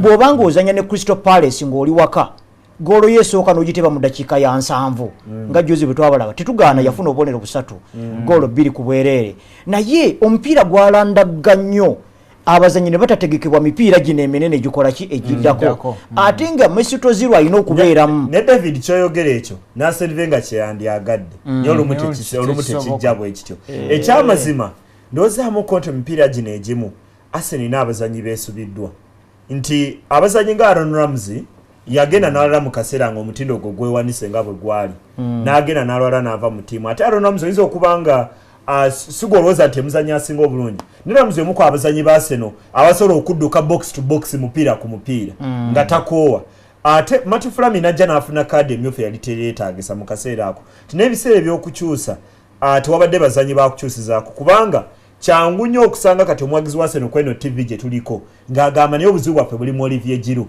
naye Olivier Giroud bw'omugjawo Nicholas Bentner bw'omuteekawo omutindo gwe gulyawo nti asobola okukkiriza kungi lwako olumu ndowoozamuko nti tekyandibadde nnyo kya mutindo olumu kyandibadde ekyokuba nti bano abazanyi ne bano abava ebweru osobola obbawo okukkiriza okwo tebasobola okuba nti bakikola solooza nti Nicholas Bentner azimbiddwa wenzayo ku kiri kyewayogedde nti azimbiddwa oguddako n'atandikayo gumu kwegamba naye tulaba nti bamutegese nti kati osobola omutika n'omugamba nti kati guno ogujja ogwa Liverpool gwa Rosiski ekiddako bwe tuba tunaasamba Bayern gujjako gwa Santi Cazorla ti olumu eyo jja byetaaga kubanga embeera yagana amaklabu kyola sikiriza na mino omuti balina ne first 11 zino klabu zisamba empiira 7 omwaka empiira 7 ku bazanyi 25 nga kwejo mulimu extra time mulimu n'okulwala ti buli muzanyi abeera n'omugaso mu squad wano oyagalire nnyo okulaga nti squad yo nene olumu teyetaaga kuba nene mu namba zokka wetaaga kubanga nezo namba zo zikozesa ng'olina abantu ab'enjawulo abasobola okuwangulira omupiira ddala eno baba siyaguwangudde omanya isima waali oba lumansi waali era ndowooza abawagizi ba Arsenal ndowooza ne Arsene Wenger ne squad yennyini baasanyukira nnyo okuserade Chamberlain juzi n'akomawo ate n'ateba ne goal eziwangula omupiira kwegamba ttiimu gyekoma okubeera ne sources ez'enjawulo ezivaamu win ndowooza kiba kyova olaba ne Chelsea wetu weyimiriddewo tomanya agenda kubonereza ku olwo olunaku ku Manchester ba Ivanovic ku weekend abahaza kale kegamba omwetooloolo ogwo guyina engeri gye guyamba mu ttiimu naddala nga zino eziri mu bifo ebizibu ddala naye ate abawagizi ba Arsenal bagamba nti banyiivu okufa obufi n'okwekandaga kuli eyo omupiira gwa Bayern Munich bagusedde nnyo aba Arsenal mu nsimbi ezaffe eza Uganda bwabanga pound egyo balidde ku 14 baba bagenda kusasula emitwalo 24 okulaba omupiira gumu tiketi yesembayo wansi venga guno omupiira tegwetaaga nnyo kuba nti omanyi kinene okumanya ani w'amaanyi nze leero mbadde ntunamuko ne bino ebya bet Bayern erimu kasanvu mu bisatu zokka Arsenal omutwalo erimu emitwalo 415 ndoze kikulagaani w'amaanyi ndoza zino sente olumu zijja nnyo abantu bazikaabira nnyo nga balaba guno sigwe gumu kweje emyangu n'ekyo kyamazima sente nnyingi kuba omundi egimu ate nga Arsenal ne Tottenham zemu ku ttiimu esinga okuseera tiketi mu Bulaya kyemanyiko nti Arsenal ne tiketi zigenda ku paundi 9 abamu nga balaba gwa paundi 9 ne wali abajja nga ye tayagala ate kuliraana David ayagala abeere nga waatudde ng'ajja muko n'engato n'alaba ku baana be nga bazannya n'aleeta embwayi nga bazizannya ne kapa nga bw'alaba omupiira olumu bwebitonguu gyeyongera okusasula abo boto basaasira ate David n'ogwa Man City ne Bayern ogwa Man City ng'esamba timu ya Barcelona nagwo ndowooza gugenda mu paundi 9 tiketi zaawo kubanga yensonga lwaki ndowooza ne Bayern Munich basazeewo abawagizi baabwe ne babasalirako babasasuliddeko abagizi abanajja mu Ngereza kwegamba naawe oluusi waliwo ekintu kye baleega bbeeyi n'ogamba yengula ki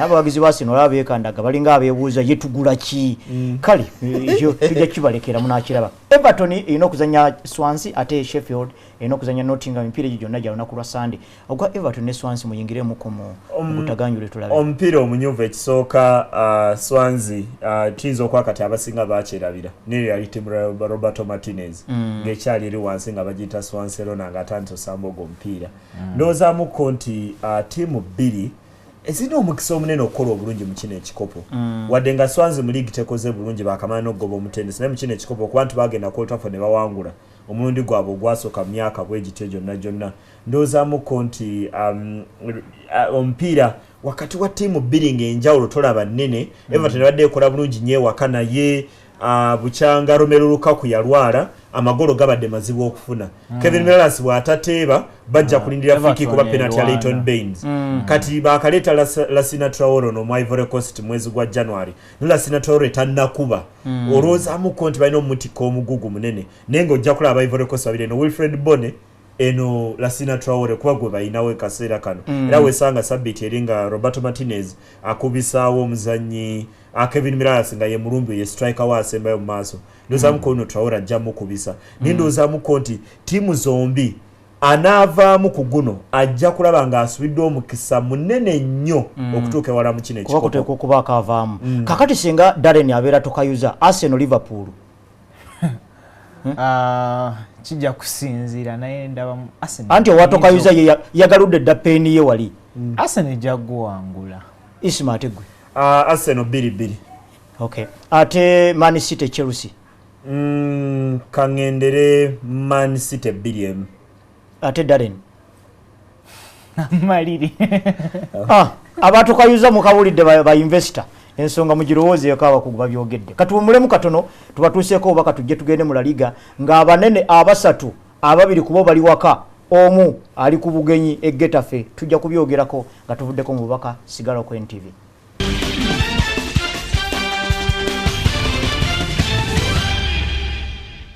Now On is brought to you by Dairy Fresh Flavored Milk.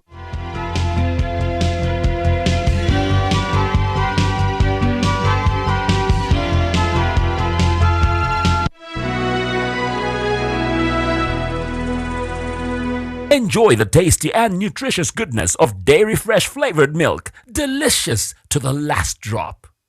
Brookside, goodness for all. Did you know that you have plaque bacteria hiding in between your teeth? The problem is a flat toothbrush like this can't always reach them. That's why we designed the Oral-B Pro Expert toothbrush in partnership with dentists.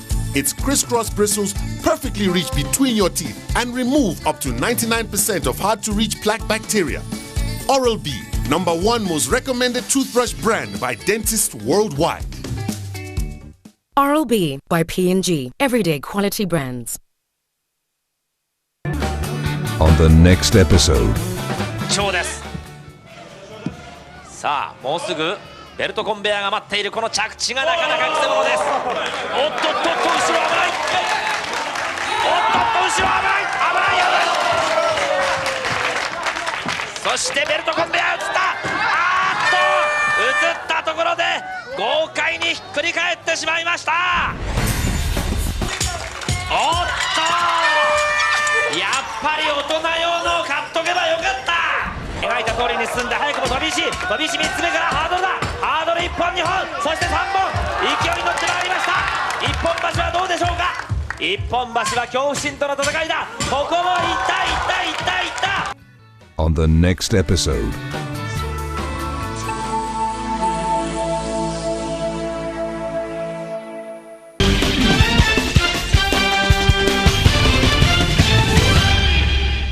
Mukwano gyaffe mukulike ennyo mbadde wano nga Isima ansomesa nti mu kifo kya Getafe nandigambye Hetafe Isima ndi bubi naye nga jo empira gigenda kubeera mu La Liga nga tumanyi nti no Atletico Madrid, Barcelona ne Real Madrid buli omu akyali ku bulago bwa munne buli omu ayagala kikopo eky'omwaka guno naye nga liga etandikayo Ocheng ekyaza ttiimu ya Wanafu Osasuna naye nga omunene gwa nkya Atletico Madrid eri waka ekyaza Real Valladolid, Barcelona eri waka ekyaza Rayo Vallecano naye ate nga yo Real Madrid yankeera ku Sunday mwene genda okukyalira ttiimu eno Isima gy'amanyi okwogera. Empiira gino mugirawo mutya? Nja kusooka n'omupiira gwa Atletico Madrid ne Real Valladolid. Ekisinza okuyamba omutendesi Diego Simeone agenze wiiki namba nga bamukuba emipiira esatu. Madrid yamukuba ku Bernabeu mu kikopo kya Copa del Rey omupiira ogwasooka. Almeria yamukuba ku weekend 2 ku bwereere ku bugenyi. Madrid neddamu n'emukuba wano wakati mu wiiki. Agenze emipiira esatu nga tateeba mupiira naye ekisinza omuyamba Diego Costa akomyewo mu guno.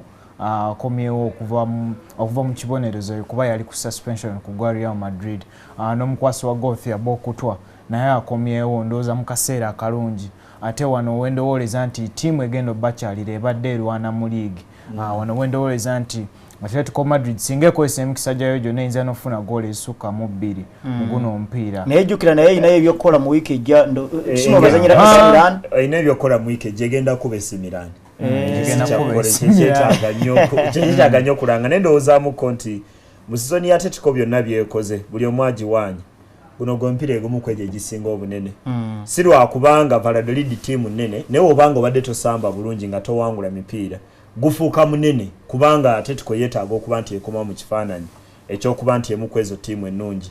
Kyendowoozamuko nti wane waka wadde nga foomu tebaddeewo ku Vicente Calderon tebasudde mipiira era olabamuko awo nga amaliri ge baakola ne ttiimu ya Barcelona 0-0 ogenda otulamuko nga empiira tegibadde mingi Vicente Calderon baagenda n'emipiira ndowooza 10 nga bawangula paka Barcelona bwe yajja.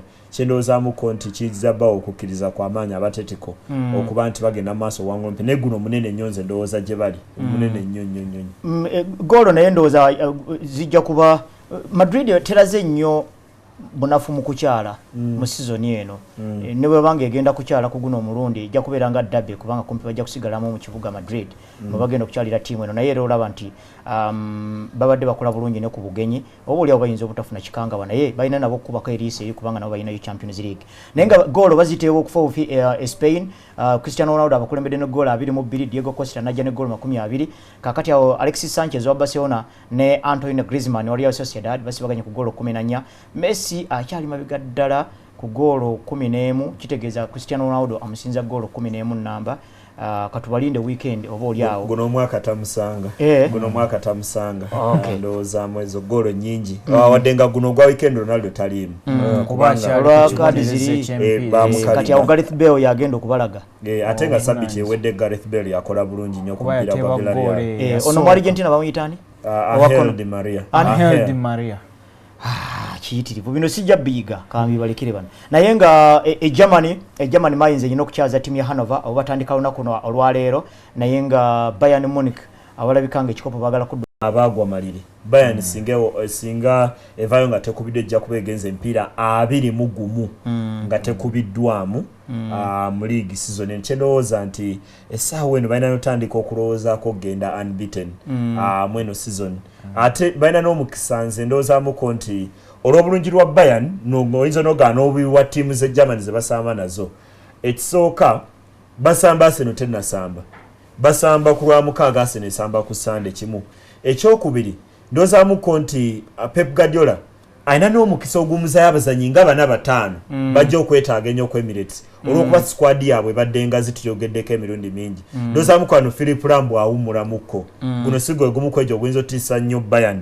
nebanga eriko emu kubeerere wansi ng'ezanya Freiburg Mario Mandzukic wano waali ali fresh makati ga wiki yakuba ne hat-trick yakuba goals 3 mu German Cup nga bakwa timu ya Hamburg ndowoozamuko nti asobola n'okuba nti akyusakyusaamu nasigala nga timu yaabwe yamaanyi kwa guno ndaba mukobo ogwa Mario Mandzukic n'atandika maaso Thomas Muller ne bw'atuula ebweru n'alinda Arsenal n'alinda ogwa Arsenal ndowoozamuko Ribery kale tebamulina mu zino sabbiiti Ian Robben abadde tasamye omupiira mungi olw'obuvune asobola okukubirayo enkaaga wano enkwafu n'omulinda ali n'omugjamu ndowoozamuko nti kijja kusinzira nnyo kwani gwasobola okuwummuzaamuko mu guno omupiira ng'eriisa erimu liri nnyo ku mupiira gwa Arsenal wadde nga Pep Guardiola si omu ku abatendesi abasinga okumanya bino ebyokukyusakyusaamu abazannyi ani alina okuba guno ngugendamu nti ye ndowooza mutendesi w'abazannyi be 15 mu Bayern akyuseemukko asobodde obbakubisaamuko n'abeera nga siraba lwaki ng'omuzannyi nga Mario Götze guno aba atandika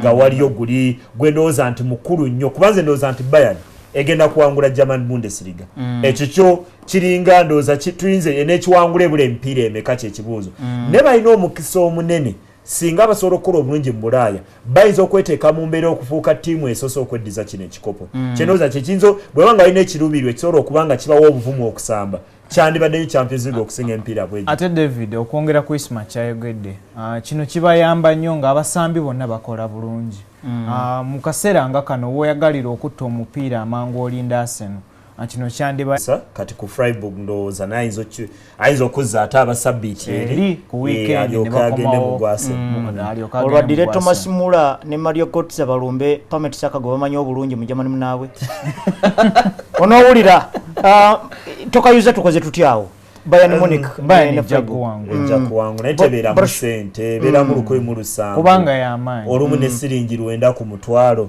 Borussia Dortmund naye gye eri ne Eintracht Frankfurt naye eri waka Signal Iduna Park Borussia Dortmund mu bizibu byonna ndowooza result gye baafuna ku Werder Bremen sabbiiti edde goals 5 Robert Lewandowski yatebako goals 2 yali goal nnene ate ne bagenda makati ga wiki omupiira gwe bataasamba bulungi mu German Cup no zali timu ya Frankfurt yennyini nga bagikyalidde beetaaga ggooli ya Aubameyang nga guggwa okuwangula ogwo omupiira ndowooza mu konti guno Dortmund tendabikira nti egenda kumalira mu babiri abasooka mu jjani ky'omukisa obulungi mu Germany ennaku zino banayi bajja mu Champions League ovuganya okuli wakati wa kuba balina kaliigi kaabwe awo Bayern erina wano weevuganya ku kikoba waliyo kaliigi akatiimu eziddakawo Leverkusen Dortmund Borussia Mönchengladbach ne Schalke ziri tiimu nya zirwanira ebifo bisatu ate Leverkusen bagenda kuzanya ne Schalke ogwendowooza nti obunene mu Germany Christian Huntelaar buli lwawona ajja ne goal kati mulamu buli wabeerawo ng'ali fit ateeba mu Schalke mu kaseera nga tiimu kumpi yali yagireka Jefferson Fafana okuba nti ajeetikka olaba nga tiimu ya Schalke ebadde wangula empiira naye kati egenda ateesa omupiira omuzibu ennyo ku tiimu ya Leverkusen makkati ga wiiki baagikwa mu German Cup neevaamu ku tiimu ya Kaiserslautern teyasobola kuwangulamu ekyo ekikopo naye bangayo yavaamu 8 abasemba kyendowooza nti akaliigi ako nako ngenda keetegereza nnyo mulimu ttiimu zonna ziteeba goolo nnyingi naddala ng'ogyeko Leverkusen Schalke Gladbach Dortmund awo bonna amagoolo ganywa mu bungi nga bebagwagala kyendowooza nti naawe wajja ku nettiimu ya Wolfsburg eyagula abantu bangi naye omwaka guno tegutandise bulungi nnyo wadde bayita Kevin De Bruyne balina Luis Gustavo Wamo aba Brazil badde tebakola bulungi nnyo naye wano makati gawe bagenda ne bawangula omupiira ku tiimu ya Hoffenheim mu German Cup goals 3-2 kyendowooza nabo omwaka kaliiga aka Champions League Wolfsburg ejja kubeeramu nnyo kendowooza nti wano ogwalevakuze ne Schalke gujja kulabikanga cup final. Okay. Tuyanze ege nenge Germany goal ntono ddala top scorer ina goal 14 bobageraganya ne Spain gye twogedde goal 22 olaba byonna biva ku Guardiola butakubisa Manzuki kizo goal yandizikubye yandizikube Manzuki abakuba ku kisaawe. Okay. Nga tugenze ko wali Italy era Clarence Seedorf ajja kuba yatunuuliddwa yandiyagadde juzi bamukubaye ku mpira gwo gwasooka yandiyagadde okudda engulu mu kaseera nga Juventus erabika ina akalipo ku mpira kegenda mu kulabika nti muzibu. Bwetinamuko timu ya AC Milan echaza Bologna leero kuba abayitale bajiwadde omukisa okuba nti esamba ku Lwokutaano esobola okufuna olunaku oluwummula olw'okugenda mu Champions League. Sabitedde tebasamba bulungi mu baaka nayogerako wano ku Felipe Mexes namutunira nga nsobola okusamba baaka emusinga ku ngeri y'abazannyi ba Napoli gye baali bamuyitako. Kyenooza nti guno mukulu nnyo badde muku bagamba nti Sabiti yawedde omuzannyi Mario Balotelli bamugjamu n'akaaba n'amaziga. Balotelli kyeyewakana naye nga Napoli ebakuba ng'atudde katebe ng'awulira ennaku naye nga bwe wamutunuulira amaaso wanga tegaali maziga nti teyakaabira ddala mwalimu ebiyengeyenge mu maaso kyekulaga ndowooza obulumi obadde mu ttiimu eya naye omupiira gwa Seedorf ogenda osinga obunene ndowoozamuko ogwo gwa Fiorentina ne Inter Milan Fio nga yakayitamu okugenda mu Coppa Italia final nga Inter Milan ebadde tekola bulungi. Sabitedde yakuba ttiimu ya Sassuolo gole mu kubwerere gye yakuba omusanvu mu round ogwasooka. Kale bwe tunamukaawo ndowooza ng'oggyeko AC Milan nja kutulina nnyo gino empiira kuba bano abagenda ovuganya Juventus ku kikopo Juve ng'ekyaza Kievo waliyo Roma alina omupiira omuzibu akyaza Sampdoria. Sampdoria bukyanga bagoba omutenzi bayisa Sinisa Mihailovic bakasula omupiira gumu ndowooza yakatendeka empiira munanda bakabakuba mu gumu ndowooza mukonti Mihailovic ttiimu azzeemu n'agitereza Sabiti erino bawangula omupiira omuzibu ennyo mu Genoa Derby kuba bava mu kibuga kya Genoa bakuba Genoa gole emu ku bwerere aba Sampdoria omupiira gwe bajja ne bakuba gole emu ne bateekayo kibaasi kyenowooza nti Roma erina omupiira omuzibu ennyo ate Napoli egenda kukyayira Sassuolo ng'egezaako nayo goba Juventus.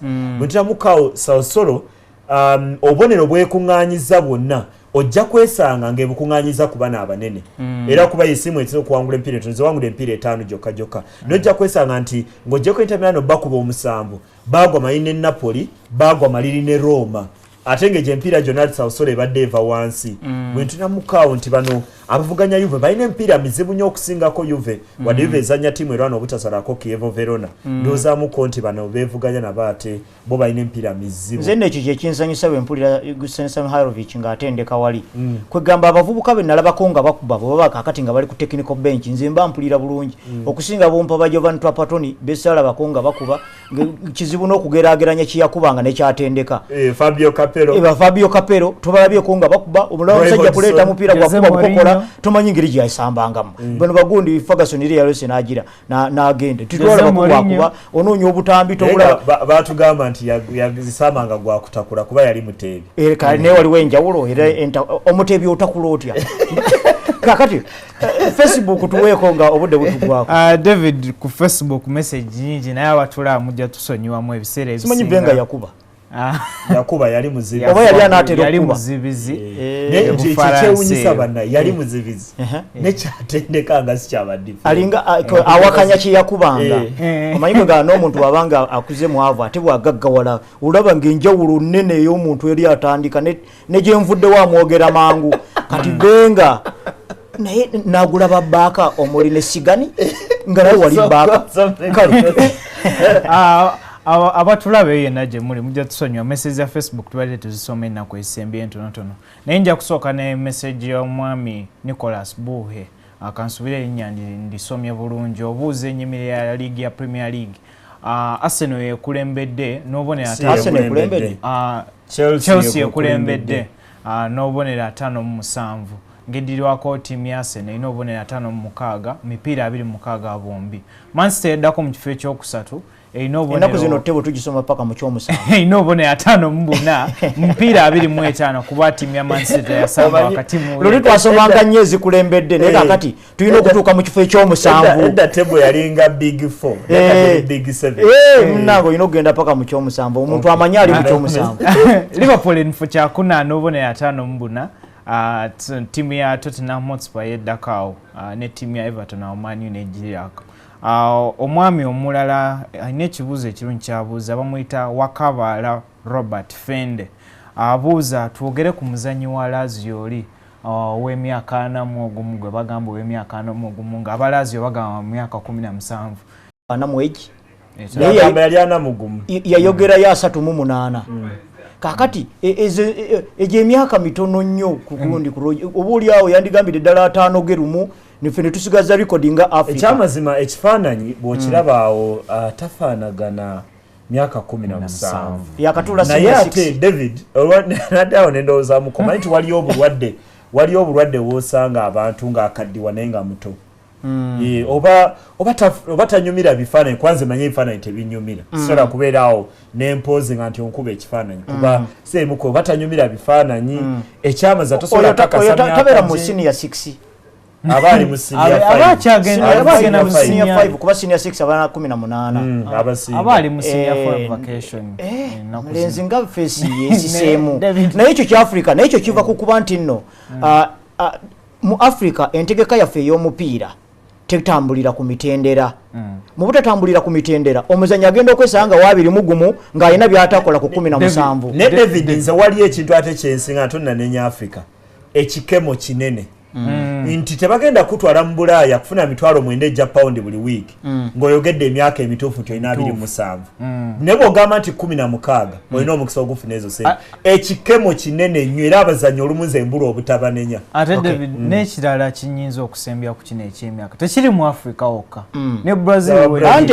waliwo Africa waliwo Brazil baavu bannaffe ogenda okulaba emyaka gigenda mangu okyayina ebyokkola awukola ki ng'osaawa keena bannange tubaagaliza weekend ennungi ebyemizannyo tubaagaliza ne Valentine ennungi Isima yatandise dda ndowooza olaba bwawomye muganda wange Darren ne Isima nze Rumasi David obulamu bubeere bulungi era mweraba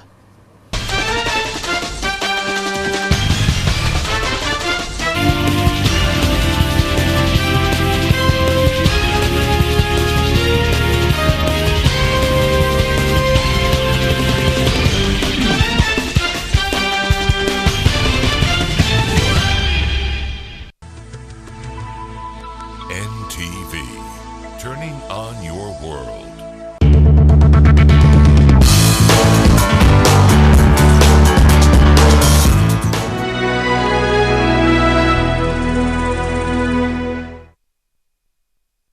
Hey, your new mobile network shortlisted 7 names. Vote for your favorite name today and you could win 3 minutes, SMS and data. SMS name us, then spec your choice to 8198 or log on to giveUsaname.net or Facebook/GiveUsANameAfrica. Cleaning powder of Uganda in one wash is. On the next episode of Deception. That attitude. You should leave your personal issues at home. Oh, I didn't see yours left at the doorstep. Shut your mouth, you fool. Remember who the boss is here. How can I forget? She's running after a married man and she's making me do all her dirty work. This woman is trouble. She's going to ruin my everything. I can't even trust myself around her. What have you done for me? Mama, Mama, stop it, please. Don't you ever call? Where is he? Evelyn, no one is interested in seeing you at this office. I guess he kept it somewhere else. Then why did you call me here saying you had found it? Because I thought I had, but I... Where is that ledger? Deception.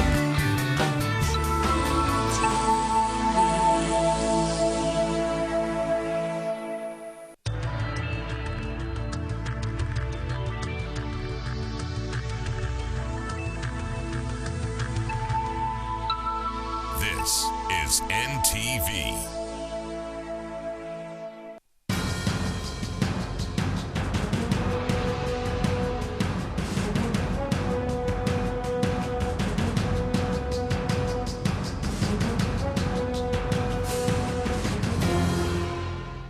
Tuwaye webala okutwegattako n'olunaku olwaleero. Kugenda mu maaso n'omukulu Ronald Gabula gwe nakugamba Sunday wedde nti yamala mukomera emyaka 27 olw'emisango gy'atazza. ku mulundi ogwaggwa twaleka alina watuuse mu America yagenda okulinnya ennyonyi emukomyawo olunaku olwaleero agenda kwongera atunyumize ebintu ebyatambula nsanyusa okulaba olwaleero. Sande wedde watuleka tuli awo tukuwulirize olinnya ennyonyi n'akapapulako kewagaana okusoma ng'olowooza omuwala akwagalako ssente zo koza akulabula. Nakateeka mu nsawo nenkalekamu ne bannange babagambye nti ne tutuuse ku JF Kennedy International Airport bannange ababiri babasazeeko nti visa zaabwe zirina ebizibu zirimu ebizibu nesonse KLM ntuuse Kampala. We left there. That's the following day. We took, in those days planes were not as fast as I hear these days. It took almost over 16 hours. Okuva US okutuuka wano. Yes.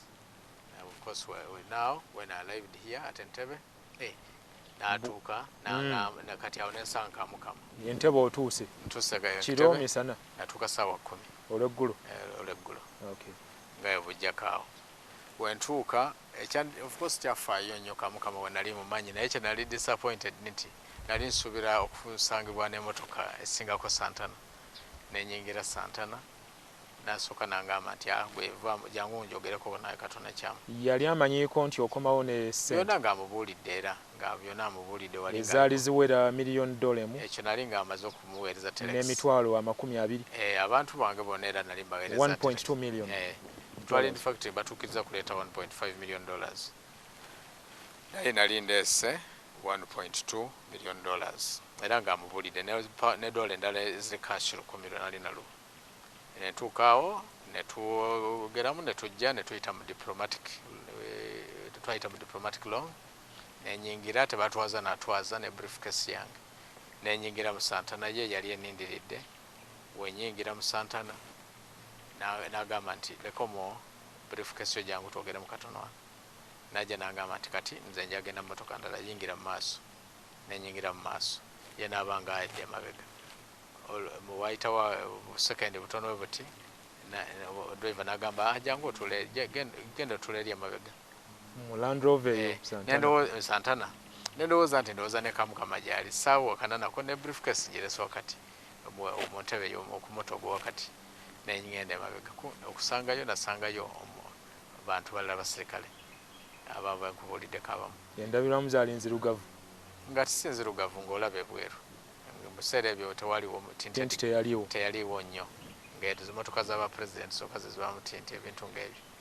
Kati ne tujja e Kampala tuli bantwala e Makindye.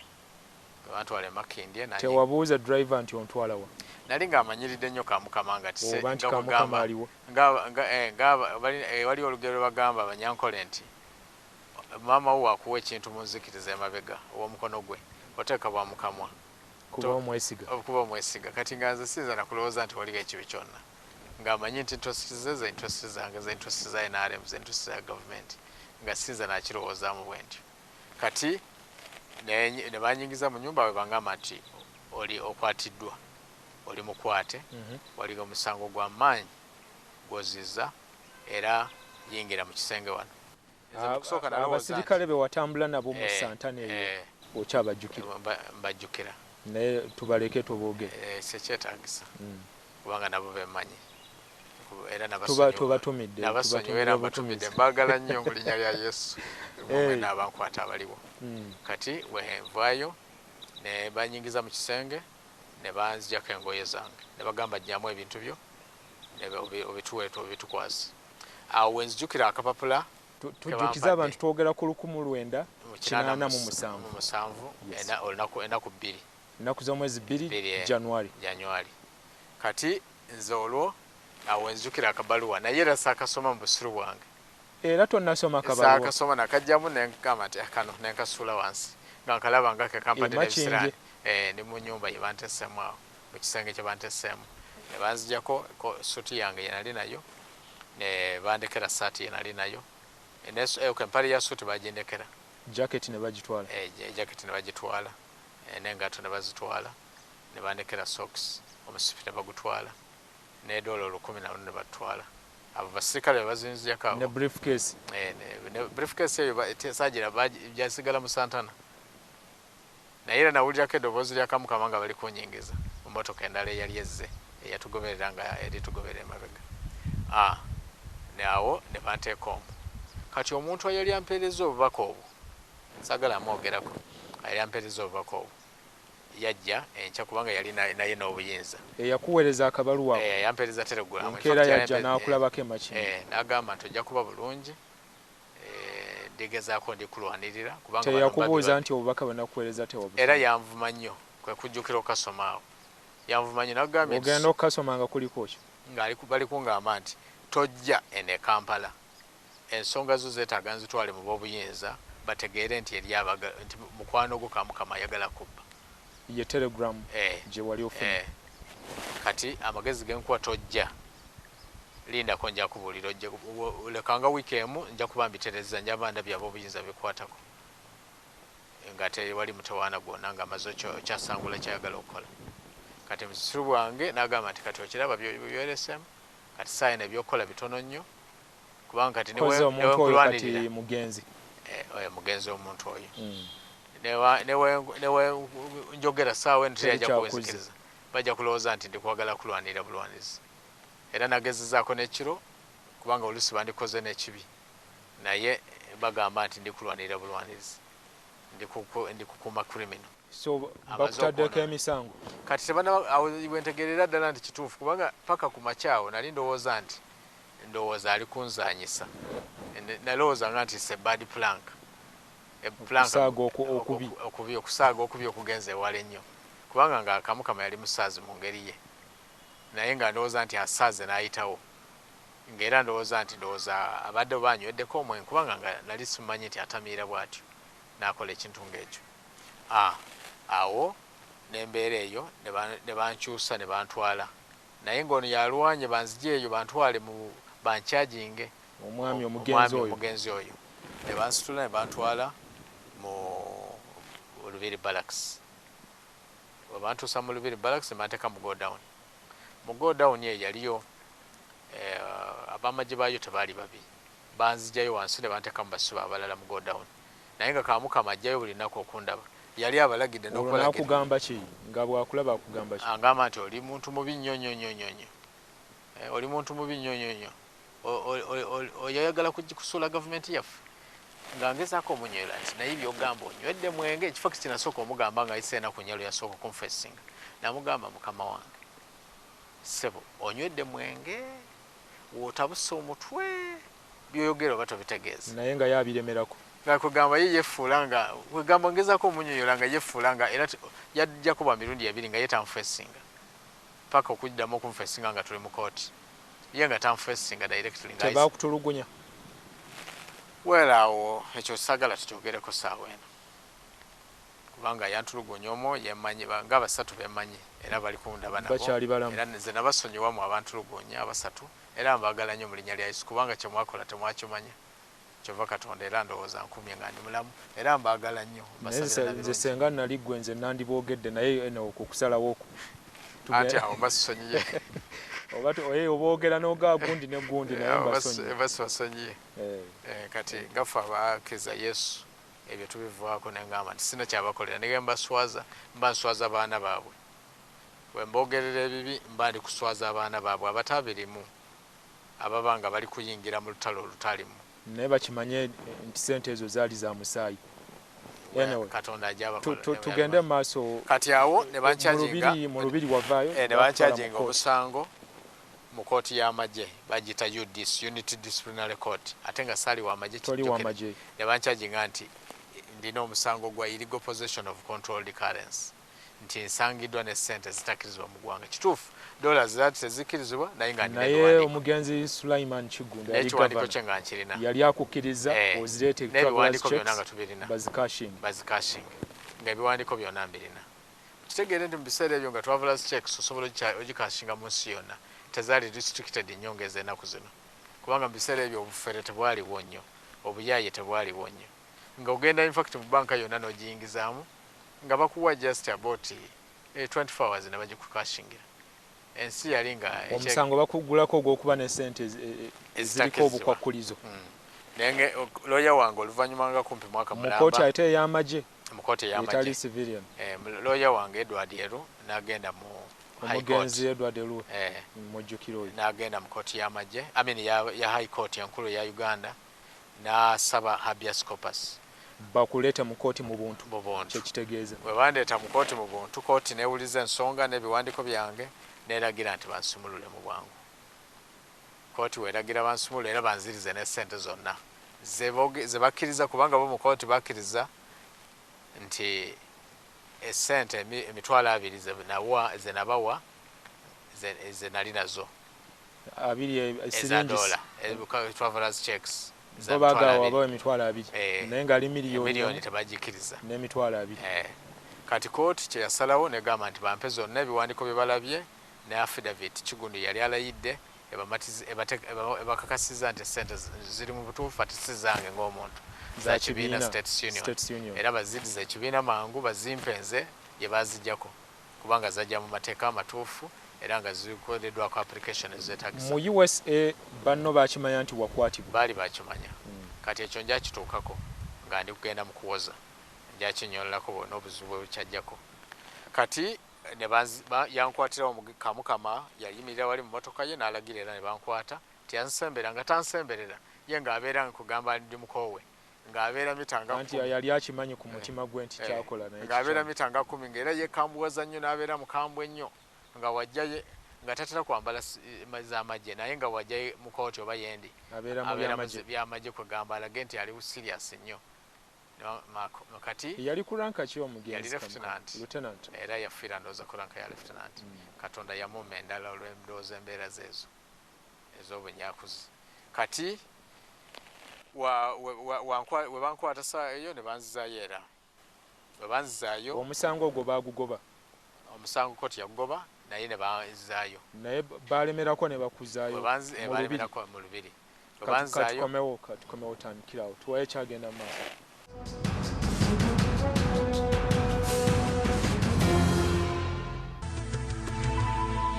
NTV, turning on your world. This Valentine's Day will be very special for lovers at Kampala's premier nightclub, Governor. 2 lucky couples will win a night at the classic Kampala Serena Hotel, plus a 1-year Governor membership card. Book your table for 2 at only 200,000 shillings, which entitles you to entrance, dinner for 2, courtesy of Kampala Serena Hotel, and a Bailey's Irish Cream gift hamper.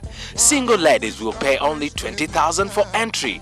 Lovers will be serenaded by live jazz, soul, and R&B music by Black Roots Unlimited. Don't miss this year's Valentine special at Governor. Whatever your mood, we got the color.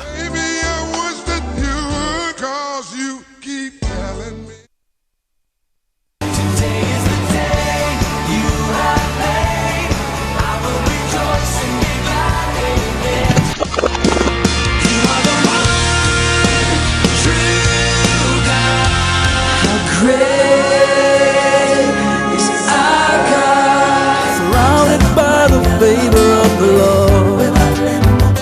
Ladies and gentlemen, Jesus came to set you free and to be free indeed. In life, you don't wait. There are certain times where you wait for certain decisions, but when it comes to taking action and choices, you have to move. Jesus Christ found me, and he actually asked me a question, whether I wanted to live or to die. Every day of my life was struggling. It's just that God has given me this kind of hope. GXP every Sunday only on NTV, your official inspiration station. Tonight on NTV. No, please don't go, Alejandro! I wanted to try to see Gabriella. I guess you've already seen her? Why are you upset? Is she really bad or what? She's worse than ever.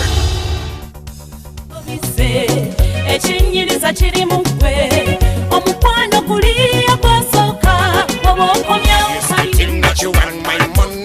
Can you make me turn color green like a honey? Give you everything, I will take you a foreign. Can you want me, girl, will pan my way? tonight on NTV.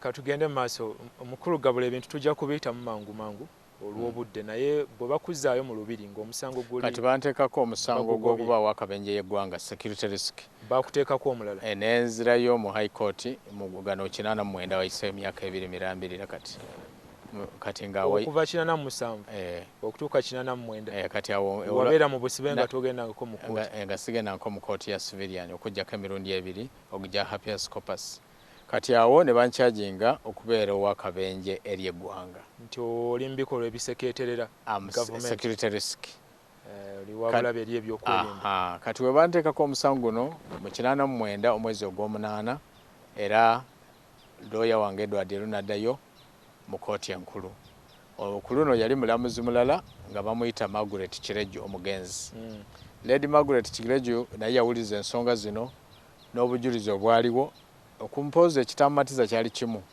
nga amateeka gamulagira nti alina kuwuliriza ebiwandiiko ebiri oligino kati ebiwandiiko byange eby'essente ku ssaawa eno byalinga byonna byasigala ne kooti eri ate omukugu ono kamukama bwe nteebereza nti yabibbayo kubanga twabinoonya ne tubisaba mu kooti eri era ekyamazima yabitwala kye yali agenderera kyakutwalako ndowooza ssente kati twagezaako okubinoonya mu kooti eri yasooka okuwulira okumusango nga tebirabika wadde nga n'akawandiiko akamu tekalabika kyova era twamala mwaka mulamba kumpi n'ekitundu okuddayo mu high court bwe tutuukayo ku luno high court omulamuzi Margaret Kireju n'agamba nti bansumulule emitwalo 2 ze bakkiriza bazinsasule naye ziri emiliyoni nga bw'atalina original documents n'agamba nti she withheld her decision on it kubanga amateeka gamugamba akozesa original documents ag'obujulizi evidence act emugamba akozesa kati awo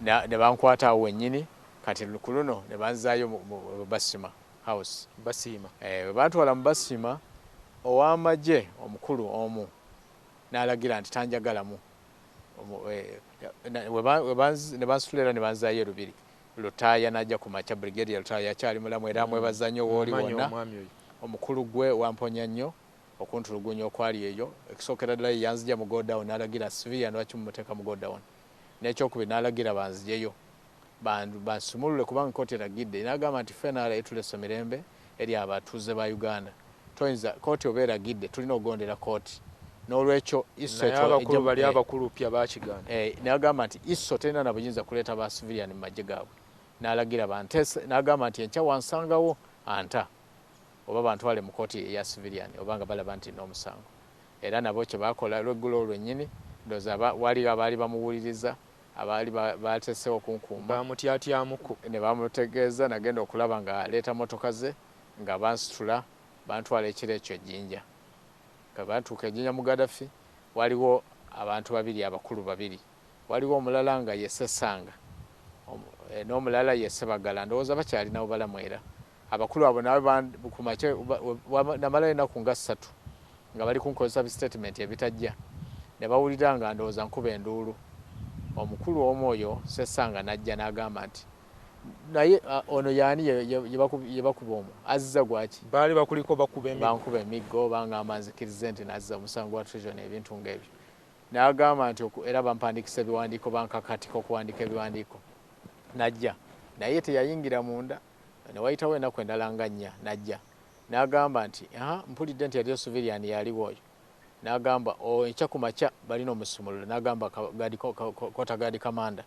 enkya ku makya mumusumulule olwo bagamba oli muyeekera okolera mu kibiina ki kye baagala okkiriza bagamba nti waliwo bingi awo nga kati banteseeko nti ndiwa bagiyita oba kanzijukire bagiyita 9 October 9th October 9th October something like that nti ndi muyeekera wa 9th October kati awo n'alagira nti kooti omusango guno nguwulidde ne abeerubiri bantegeezezza nti omusajja ono mumukulukumbya kumubba ssente ze ye yayomba nabo yayomba n'omu ku aba iso yali nga si egindi waliwo nga bamuyita Dominic nga naye lieutenant ng'akolagana nnyo ne Kamukama kati oyo nga ye IO n'agamba nti ono omusango ogwo kye bakulimba nakulimba tebakozesa nansoba togwetaba namu ono omwana bagalamu bbako bwa ssente zaabo babbi aba iso bali kuleeta muno oyo Kamukama wa iso ali kuleeta muno obubbi bwe ffe bw'amagye tuliwo kukuuma bananchi n'ebyabwe tetujja kwenyaga mu bubbi oba iserese bubbi ebyo byabwe era tetubwagala muno enkya mu musumulule kubanga yajjayo bakuta ate ekiro kyennyini ekyo amini ku makya nga bwakakya bansitula ne bantwala ku poliisi ejjinja Central Police Station ate kati ku police station awo namalawo dakiika nga 3 ne banteeka mu motoka ne bantwala ku poliisi amini ku kooti ne bangata gwa 10 kati ne bangata ku musango ogw'abasajja abaali nga bavunaaniddwa omusango okulya mu nsi olukwe treason nga bo bali mu kulimanda ekirinnya eri amakomera abiri eri eryalimanda nerya convicts nze bantwala mulire ejjinja main eryaba convict nga obwongo bwa Kamukama nalinga kugamba nga nze yansalira dda awo njabisalamu bumpimpi olw'ebiseera ne tutuuka mu 93 nze zeka ye baawozesa kati bali awo bangata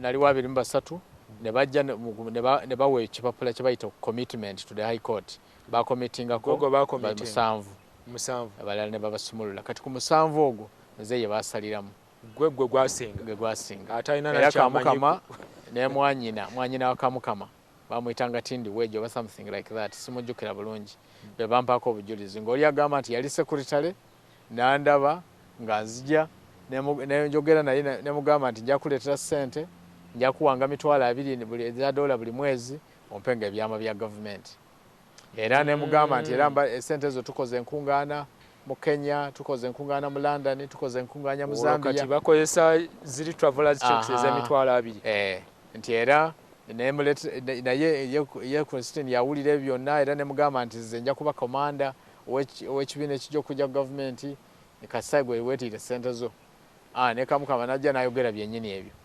kooti nenjigamba nti ndina abajulizi abange nendeeta Professor Ian Vaughan Spruce najja watuuka wano omwekitiibwa omulamuzi CM Kato nkusonyiwa era nakusonyiwa oba oli kumpuliriza omulamuzi ono yagamba nti nkuwadde wiiki owulirize kyendi kugamba Ian Vaughan Spruce wajja yagamba nti akoze adjournment ya mwaka mulamba nti akoze adjournment indefinitely nti tebalina ssente olwamala okugenda Ian Vaughan Spruce ne visa ndowooza Kamukama bwenteebereza kubanga nawulira nti yamugobereranga nga Santana balaba Santana bagoberera eya namba ezaffitinganga eya Kamukama nti olwamala okuvaano nti enaku zo olwagwako bweziti okusaba visa immigration yamumma okumwongererayo visa embassy yamumma okumwongererayo visa bamummaano bagaana okumwongerayo ne bagamba nti visa ye eweddeko yagenda olwokuna olweggulo olwokutaano production warrant nejja nti ngende mu kooti olw'ebbalaza nengenda mu kooti nemwegayirira nga ye yagenze omulamuzi yangamba nti singa oyogera ku ebyo ebya ssente yogera ku bintu byokka bye bakugambyeko eby'obuyeekera ebyo tujja kubitwala nti we shall construe that as contempt of court boleeta ebitali ku mulamwa ogwabuyeekera kubanga kozi bakulemesa okuleeta abajulizi n'abajulizi abanemeseza ate in fact omulamuzi oyo omwewuunya nnyo naye namusonyiwa mu mwoyo gwange akyali mulamu simanyi naye ndowooza nti mpulira nti akyali mulamu CM Kato Cosmas Kato mpulira nti akyali mulamu bw'aba gyali ali mu retirement era sebo nakusonyiwa nkutumidde era nkwagala nnyo kubanga wali ndowooza okola mulimu naye wali oyagala olusi abaana basome kati newankubadde saayagadde kwatuliza maanya nesanze nga nkwogedde naye nkusonyiye era nakusonyiwadde kati abakulu abo 93 nasalira ogw'okufa nze yasaliramu ogw'okufa mu bantu abo baali bagambye musango banteeka ku kifayiro ky'abalala ate nze basaliramu ogw'okufa ogw'okulya mu nsi olugwango obujulizi bw'abantu babiri sooka oteebereze kye nawulira Edward Oluwete yakuyambako okuleetayo omuntu mulala yenna akuwolereza yaleeta bangi nnyo naye nga bonna era babalemeseza yaleeta Ian Spruce n'aleeta Muggo yaleeta abantu bangi kati ate ekibiina kyali mu biseera ebyo kiguddemu obuzibu obulala States Union obuzibu omanyi tekitambula kimu ebizibu bitambula mu bungi mu lunyiriri kati ekizibu ekyasooka kyekyo. Ekyokubiri abo State Union Uganda yasigala emabega wange ne Ethiopia, State Union Ethiopia yasigala emabega wange. Omuwala Gabresa yali nga ye guild president wa Addis Ababa State University ye yali nga ye mukiise waffe ye mukulu wa State Union Ethiopia, naye aba Kenya n'aba Uganda basigala nga tuli wamu. Mutoyigo Kiwanuka bonna twasigala nga tukwatagana ng'era bagezaako okunyamba be banfuniranga n'Edward Eru. Kati State Union ey'omu Southern Africa nga Malawi, Zambia ng'ekulirwa omwami ye bayitanga Traore.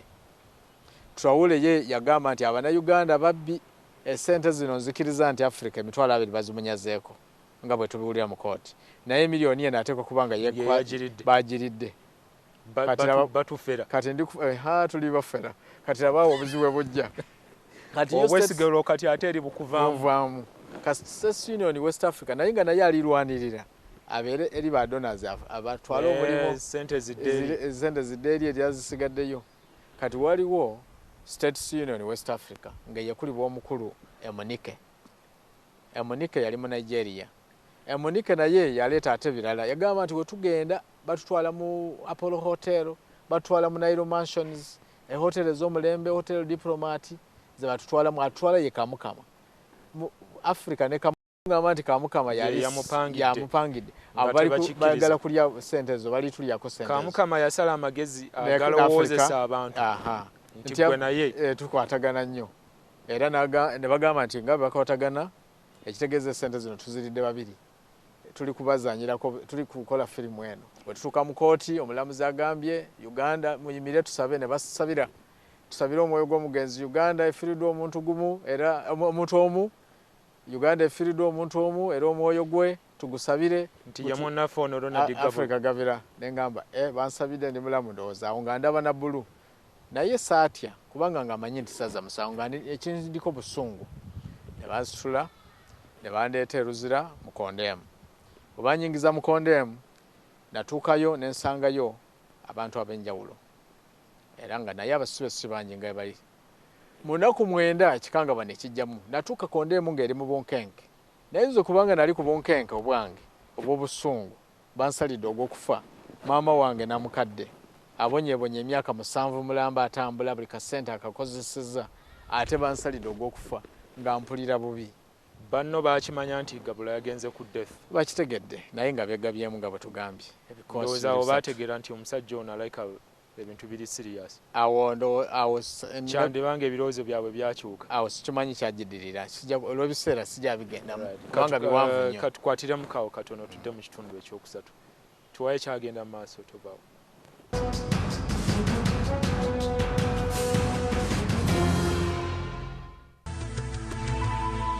NTV, turning on your world. News Updates is brought to you by Sadolin, color your world. Trusted and admired for generations.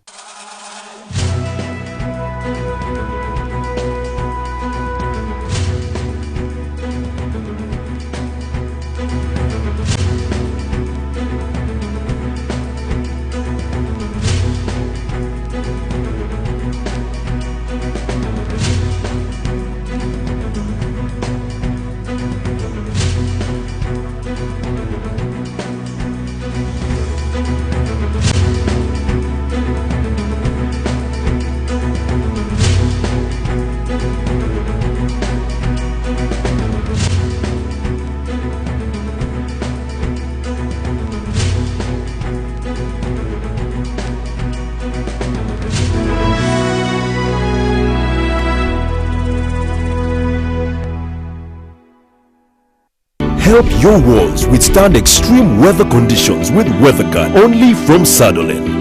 You need to choose the right company. Sadolin, color your world. Trusted and admired for generations. Now On is brought to you by Dairy Fresh Flavored Milk.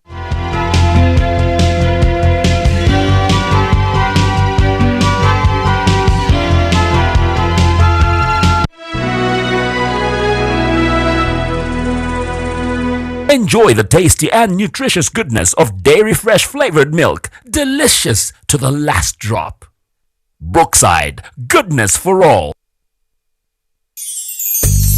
933 KFM and Heart to Heart Magazine are looking for the most romantic couples to pamper this Valentine season at Uganda's most exclusive and fabulous lodges.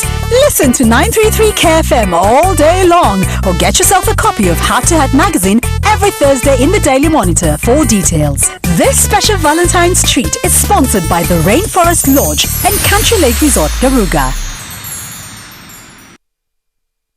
On the next episode of Wawawa basema nemanya twegatteko banta miles wa miti mukona ne NTV kulundi kuno tukuletedde omusajja oboli awo eyasiba farm ate ne mala ne musiba Abdul Mulas nabalaga nti nze wa madumba kazi genda kulunda bimama komyo bwensi nga tabalira ng'omu agamba nti bamuloga okubeera ndi bwe twogerera agamba yimbi munne wakatonkamu n'amusimbire kuuli nti n'emizigo takyatambula mungeri yamutukubya tochi mu high cooper awards ezagabidwa a weekend eno nga kiri mukuba nti bembe kulu ne revival band bazeefuze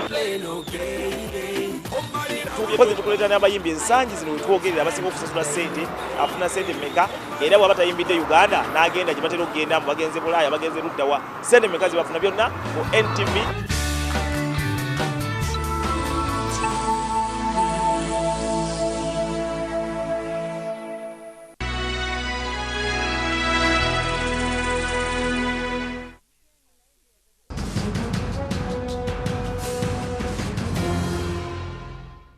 Katweyongereyo n'omukulu Ronald Gabula kiki ekyagwawo mu kkomera ng'otuuseeyo? Nali natuukayo nga ekkomera liri ku bunkenke. Obunkenke bujja bwe buti bwe baba bagenda okuwanika abasibe ababeera eno eri balimanda n'ab'emyaka emingi baweereza obubaka eri bali nti baleesa amakooko. Amakooko mu lulimi olw'abasibe kitegeeza embaawo eziri cheap. Abasibe bagenda okutuga bwe bamaze okutuga babateeka mu coffins ezikoleddwa mu makooko. Mbaawo eziri cheap oba off cuts nga abantu abasibe baziraba mu bajjiro nga bategeera nti ate baali baleese ziwerako. Ekyokubiri bategeera nga waliyo ebigoye bye bazikamu bye bambaza abagenda okuwanikibwa. Kati ebigoye ebyo biba bya black yefaanabakwambaza okusibamu omugu okusibamu kantuntu n'okukwambaza nga ovalo kubanga omuntu bamutuga yepamira. Era bobeera nga baagala obeere mu kintu kimu kyokka n'omusaayi guba gukendera okuyika omungi nga bamaze okola ki okutugibwa. Kati omanyi batuga mu kalaba mulimu ekiringa ekiso ekikuba mu nkoona kigezaako okukendeeza ebbanga ly'onaamala nga tofudde kubanga omuntu watugibwa yandimaze eddakiika kumpi nga 10 oba 5 nga tanabakufiira ddala. Naye wano bakola waliwo ekintu ekikuyingira mu bwongo ne kisivalinga penal code spine cord kati ku bwongo noba nga ofa mu ddakiika ng'emu kwegamba bagezaako ku mitigatinga bulumi. Kati bwe balaba ebigoye ebyo bategeera nti waliyo ekigenda okubeerawo. Ekitalo kyagudde dda era natuuka nga buli omu ali ku bunkenke. Olunaku lwe batuga maama yali azze nakundaba. Maama wabanga ojja okundaba ssanga 6 tetuwulira emmotoka ng'ejje ne sirens ng'ekaaba wiiwuwiiwuwi ejja mu ngeri yayo era abasibe bo bakimanyi bategeera nti nolubaze. Abamu of course babeeramu n'okubukiriza n'essuubi oba tugambe essuubi esembayo nga bagamba nti yo ndowooza poliisi egoba babbi naye ng'erisembera wuwiiwu abagenyi twagenda okulaba mu ddakiika nga 2 babagoba bonna ne babaddusa mu gindi saawa 6 kugambye mutuntu kyali nga ekiro kyaziba essaawa 6 olabangako ekiro okuziba ng'essaawa ziri mutuntu darkness at noon. This was real darkness at noon. Kwegamba ngazi omupya ng'amanyi nti ndowooza ebyange kati bituusa nti bansabidde nga sinaba ku conceptualizing ekyo. Olwo Edward oluwa mugenzi wali omuwadde instruction okukola appeal. Nsi ye yakola yali Muhammad Mbazira. Waliyo gimuwadde? Nali ng'amaze okukolera appeal oyo. Ate appeal ey'omuntu asalidde ekyokufa ekibonero ekyokufa eba automatic.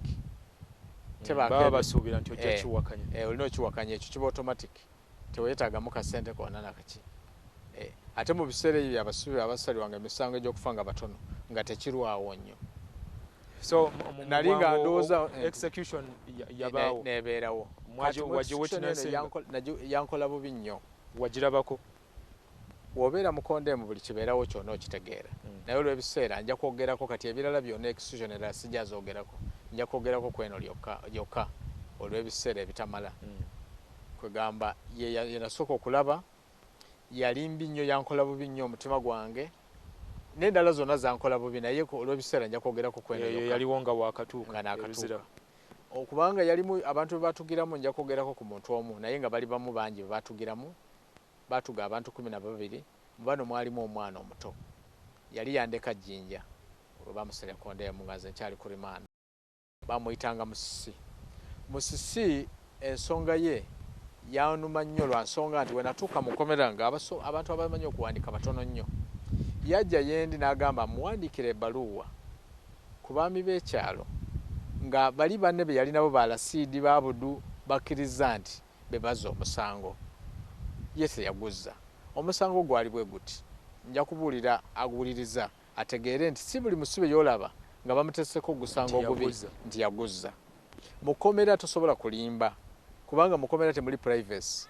akasenge nga mita 3 ku 3 mbeeramu abantu nga 9 so tosobola kubayo eyo privacy y'obeera naye ebweru so omusisi yakusaba muwandikire ebbaluwa nga najja ne bali ne bakkiriza nti ffe twakola omusango ne bambuulira story yaabwe yebambuulira mbompipi banne be yali nabo yali bweti bo baagulibwa ogenda okutta omugagga fulani omugagga ow'ekyalo ekamuli ne bagenda ne bamutta mu kkubo baba baakamukwata okumutema jambiya 2 agudde wansi ne balaba ettaala ery'okugaali nga lijja ate ng'agudde mu kkubo baali baagala bamutte bamugye mu kkubo kye baakola ne badduka ne bwe badduka babeere ku mabbali nga balooza nti omwana oba ajja kuyitawo oba musajja mukulu ajja kuyitawo badde bamumaliriza okumutta obulungi akaana ekatuuka nako kumbe kayimirira awo ne kalaba omuntu ne kamwetegeeza tekali na tooki etaala nezikira ey'egini ne katandika okuba enduulu we baawulira omwana akuba enduulu bo ne beeyongerayo ne badduka bali ababiri bennyini kutta